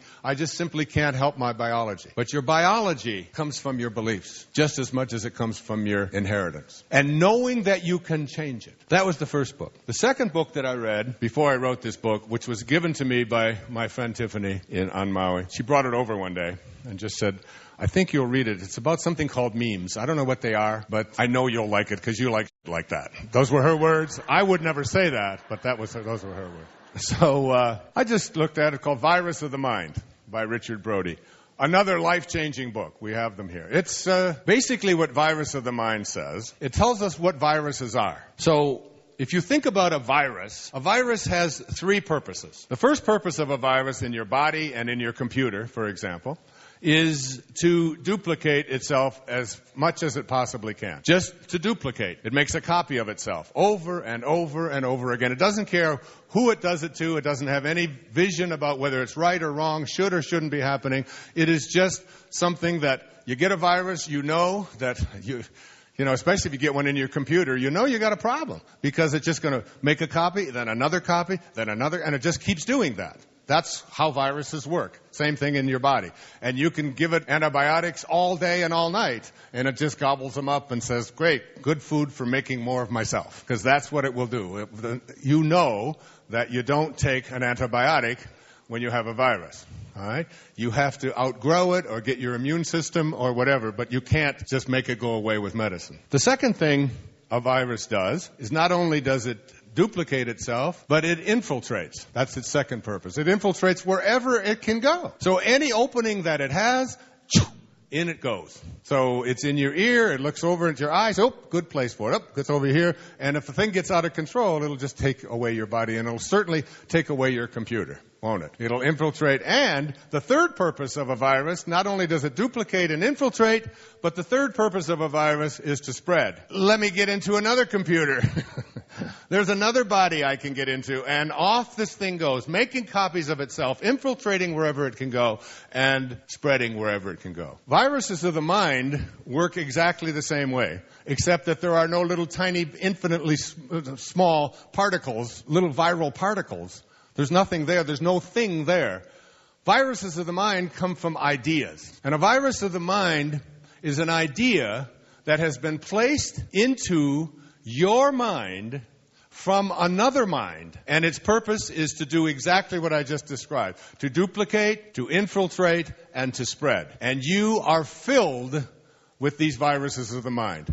There are umpteen of them, all right? And they're all called excuses. And these excuses are beliefs that you have had handed to you from well-meaning people who said, we'll take over from here. And off you go, believing that certain kinds of things that happen in your world are happening because there's nothing you can do about it, because this is your truth. And the basic building block of genetics is called a gene. The building block of memetics, which comes from the word mimic, which means to copy, to notice what somebody else is doing and doing it, is called a meme. M-E-M-E. And this is the science of the meme. This book was another life-changing kind of, and it really gave me the impetus, the idea, to write about not just what to think, but how to change these lifelong thinking habits. So I'd like all of you in this room to think for a moment about something about yourself. Whether you've been overweight for your entire lifetime, whether you've struggled with addictions of one kind or another for a lifetime, and you've tried all of the different kinds of things and you've come up with, and still you find yourself struggling with, I just can't overcome it. I just can't change it. I've been this way, it doesn't work. And what I have done is I have created, I didn't even do it. I'm telling you, this was Lao Tzu at work in my life. Because I was doing my radio show that I do every Monday on hayhouseradio.com. And people call in from all over the world. And someone called in and said that she had channeled, because of what I had written about in Change Your Thoughts, Change Your Life, she had channeled a drawing of Lao Tzu. We don't even have any pictures of Lao Tzu. We just have people imagining what Lao Tzu must have looked like. And she drew this, she had this beautiful drawing, and she sent it to me. And as soon as I opened it up, I said, oh my God, it spoke to me. It sits there in my writing space, and I look at it, and every time I do, and then I get quiet, it's like, whatever I need, just, I put my hand out. So I don't use computers. I write everything by hand. And I just put my arm on the table, and it just starts coming through me. I call it automatic writing. It's when you really let go and let God. when you really understand that even this speech that I'm giving right now and these words that are coming from someplace, I have no idea where, into me and through and into this little instrument I'm hearing and coming out to you, I don't own any of this stuff. I just let it come. I just trust in it, and I know that if I stay true to those four virtues and just live from that perspective, that whatever I need will be there. So I don't get to own any of it. And I feel that way, and I felt that way particularly as I was writing Excuses Be Gone. And it was Lao Tzu and that great teaching that was coming to me that basically said, I will give you a paradigm for change to help people to overcome a lifetime of thinking habits. Now, these memes that were placed into your mind, I wrote out 18 of them, if you're thinking about changing something about yourself, anything at all, even the fact that you haven't been able to manifest prosperity or the right kind of relationships or, overcome illnesses or not do some athletic event, whatever it might be,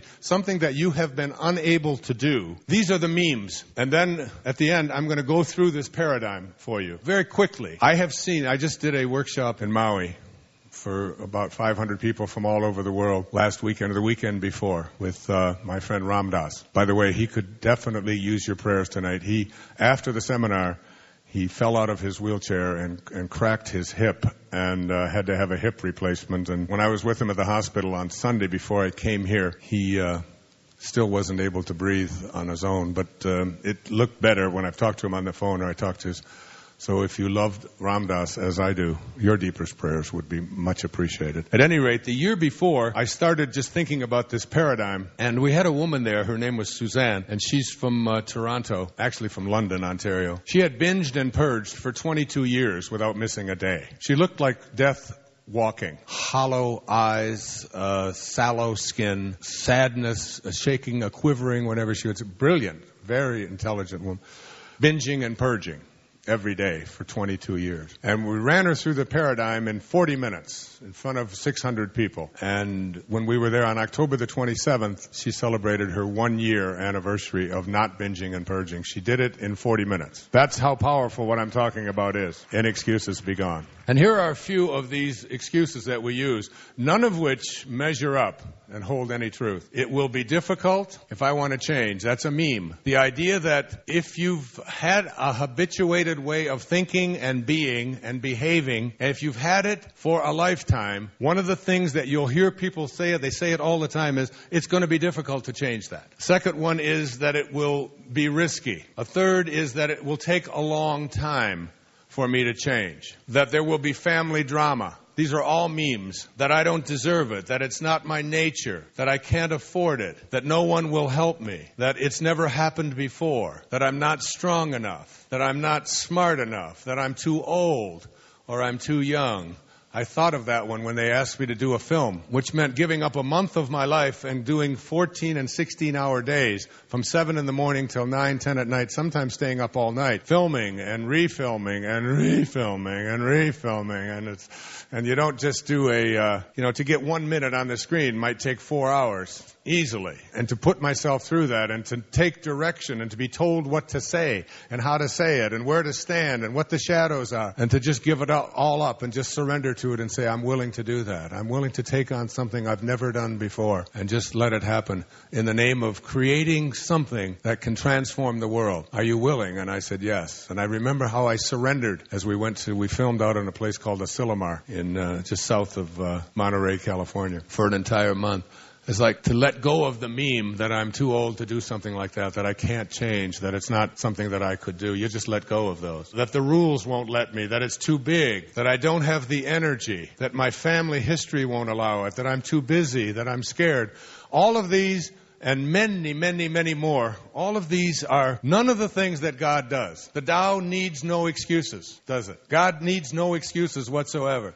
It's just being, just constant. You want to be that way. You want to let go of every one of these memes that have been handed to you by well-meaning people that are invisible ideas that were placed into your head that have duplicated so frequently and have infiltrated so much that in your schools and in your culture and in your religious training and so on, you begin to adopt these things and they become your truths, when in fact they don't hold up to that at all, as you'll see when I run you quickly through the paradigm at the end of my time here with you this morning. The third book that I read before writing Excuses Be Gone was written by Sharon Begley.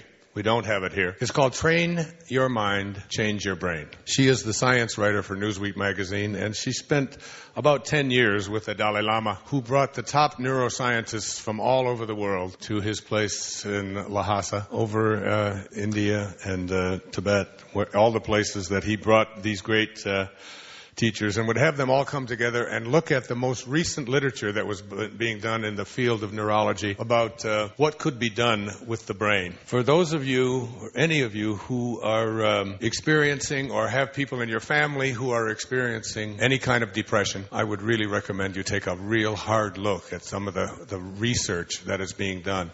That the very fact that your brain, this physical thing that is inside of your head someplace, that we believe is the source of depressing thoughts that we have, that if you understand that it isn't necessary to be taking medicine all the time to rearrange the circuitry of your brain, which is what these antidepressant medicines really do. They really stimulate the formation of serotonin, which is the feel-good enzyme in the brain, isn't it? It's like the more serotonin we have, the better that we feel. And what they're discovering is that when they train people to think about how they think, in other words, very often a person who suffers from depression of any kind, and it doesn't have to be clinical depression, it can be depressing thoughts that you have at any moment. Like, you know, you dropped a vitamin on the floor, and like that happened to me the other day, and it just frigging disappeared. It's just gone. It just disappeared. And I was on the floor looking down with my eyes this way, that way, pulling the carpet up, and it's just gone. That's depressing. I mean, where the hell? How could it just went from here to there? I still haven't found the vitamin. It's just gone. So, I mean, just a simple little thing like that. Or, the moments in your life when you just, you just lose it. It's something that I guess I learned when I was a little boy, but it's that time. And then here you are, a 60-year-old man, and you still find yourself when something is very frustrating, you can't find something, you misplaced it or whatever, and it's just, you just lose it, and I know you think that something like that couldn't happen. I don't usually do that around other people, get me, But all alone in my room and there's nobody there, there's nothing like just letting one of those out. I can't take it, where is it? And then you come back and you remind yourself that you're a spiritual master and that you're a prophet, or if it's clinical depression or whatever it is, that when instead of thinking, what we're doing now with patients who have this, instead of saying, okay, here's a Zoloft, here's some kind of a drug that we're going to give you, and we're going to rearrange the synapses of your brain so that it works differently. And most of the time, we don't even know what's going on inside the brain when we dispense these. The field of psychiatry has basically become a drug peddling field. It really has. Almost. People go now to psychiatrists, psychiatric treatment, basically to get some kind of a drug to take so that their life will get better. All of the things that we were so consumed with, that the Dalai Lama said in there, he said, if we could take every child in the world, at the age of 5, and have them meditate on compassion for 1 hour a week, we could eliminate all violence and depression on this planet in 1 generation. Can you imagine? 1 generation. Just thinking compassion, thinking about others. And one of the things that they taught in Train Your Mind, Change Your Brain, which has a lot of, it's a little tougher read than what I've been talking to you about, but it's, the scientific evidence in there is so clear that when a person is about to be depressed and they do an MRI and they'll look at the brain and they'll see the chemistry of the brain, there'll be a picture of it. Then they train them to thinking of a moment in their life when they felt loved, just like kinesiology. A moment in your life when you knew that you were as happy as you could be. And you train that person to just move them and say to themselves, instead of saying, okay, here comes my depression and it's going to get worse, instead of that, saying instead, there goes my brain misfiring again, and I am going to not be a part of it. I'm going to step outside. I'm going to watch it. And as I watch it, I am going to think a thought of a moment in my life when I felt good, I felt loved, I felt content, I felt happy. And then they train the person to put their thoughts on that, and then they do the MRI again, and they look at it, and now you've got a side-by-side view of the brain, and the brain has changed. The chemistry of the brain literally changes when you I said it in Power of Intention, I said it in all of my talks. When you change the way you look at things, the things you look at change. The world becomes a different world when you change the way you look at it.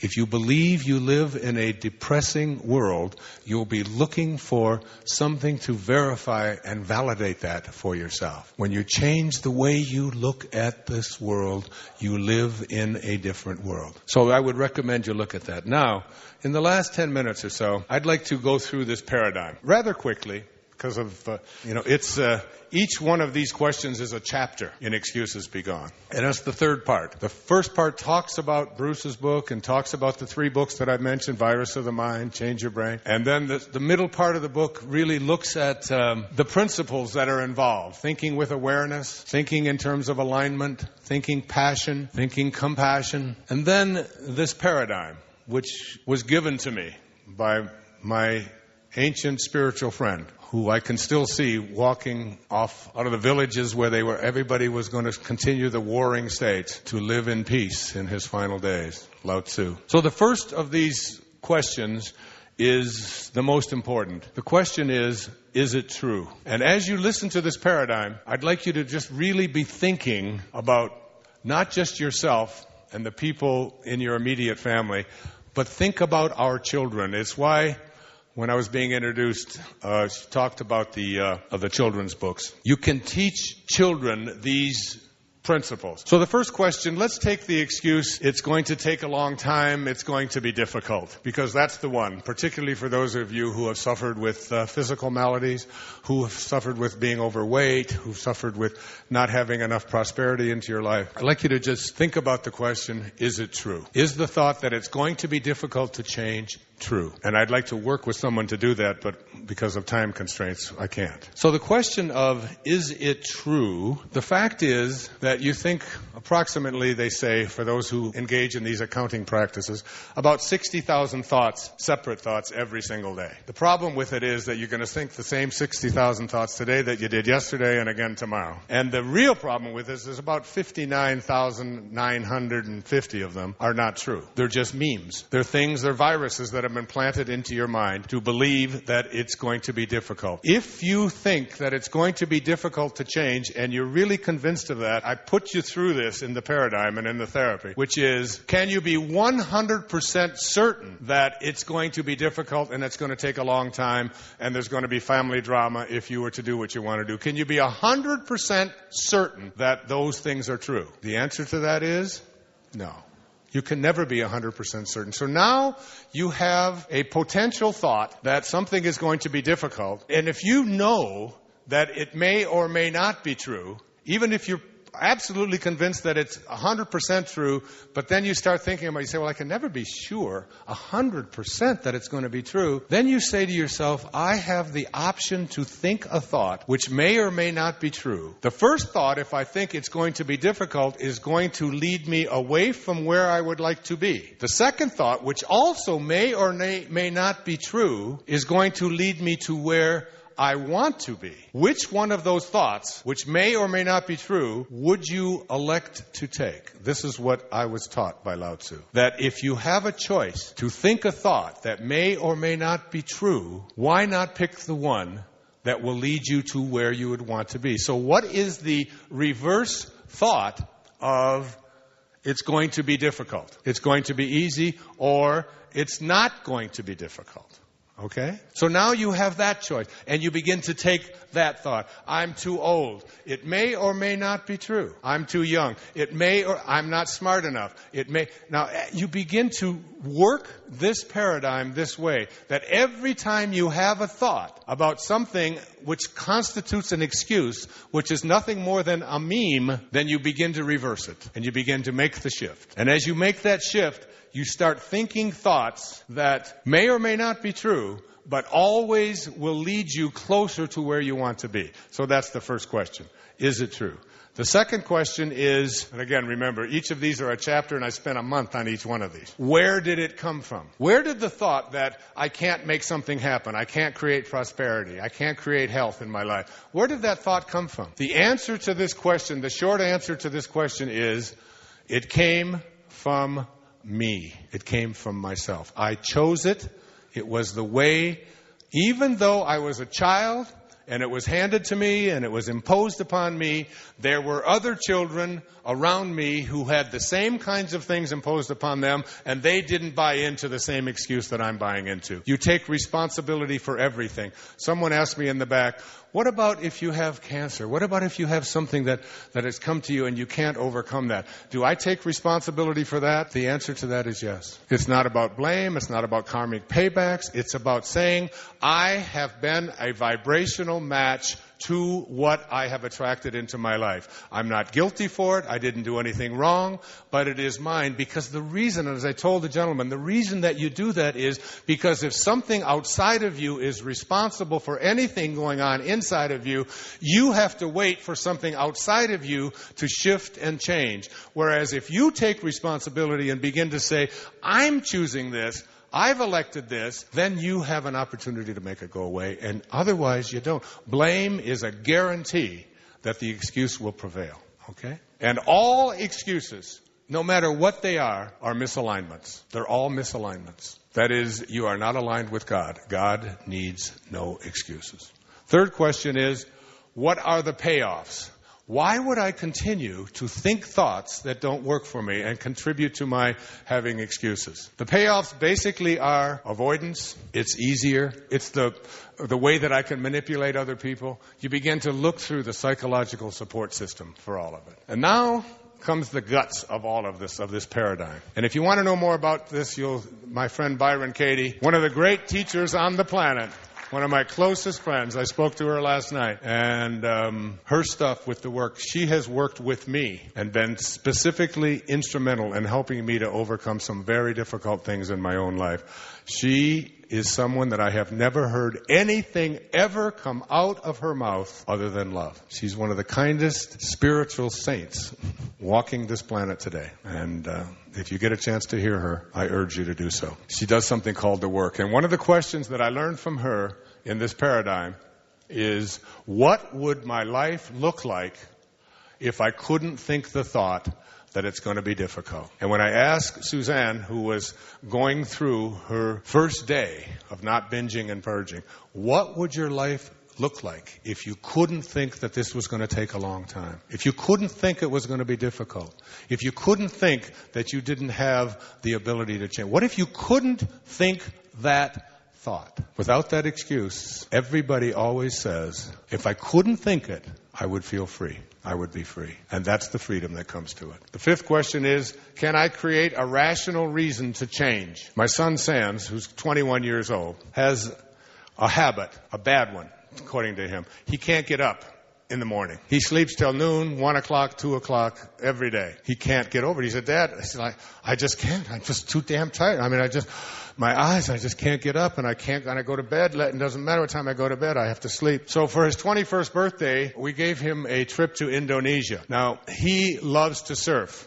He wakes up, breathes surfing. He's been living on Maui, every summer since he was born. At 4 years of age, I gave him a surfboard, and he went out and paddled out and rode it all the way in at the age of 4.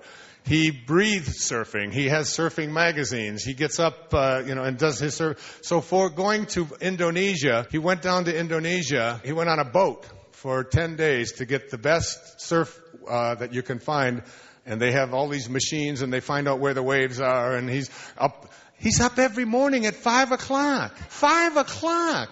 And he surfs all day. They go to these waves, they go to that island, they're doing all of these things, and then comes back, gets back at 10 o'clock at night, sleeps, for a couple of, up at 4 the next morning because they've got to, never complains during the whole time because he had a rational reason to change. When I was in junior high school, I was in love with Erlene, and she boarded the bus a block away from me, and I found out that she boarded the bus at 7 o'clock every morning, and I couldn't get up either until I found out that Erlene was getting on the bus stop at 7 a.m.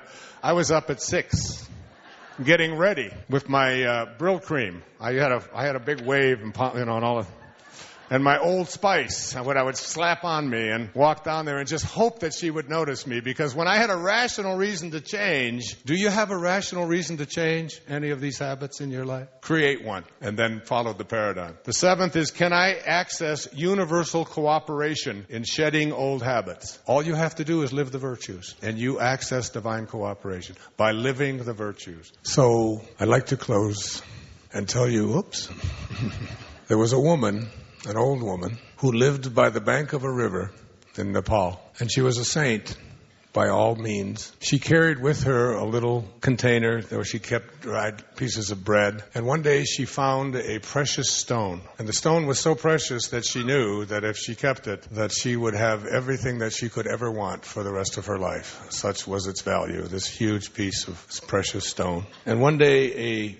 man came walking by the riverbank where she lived, and he asked if she had any bread or anything to eat because he was hungry. And she opened her little bag, and she reached in, and she gave him some bread. And as he noticed the bag, he noticed inside was this beautiful, shining, precious stone that was his guaranteed security for the rest of his life. And he said, I'd like to have that precious stone, please. And she said, here, if you'd like it, you can have it. And she gave it to him.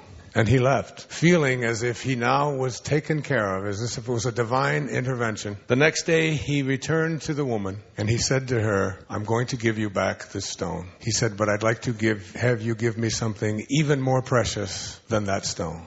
And she said, what would that be? He said, whatever you have inside of you that allowed you to give me that stone, I'd like you to give to me.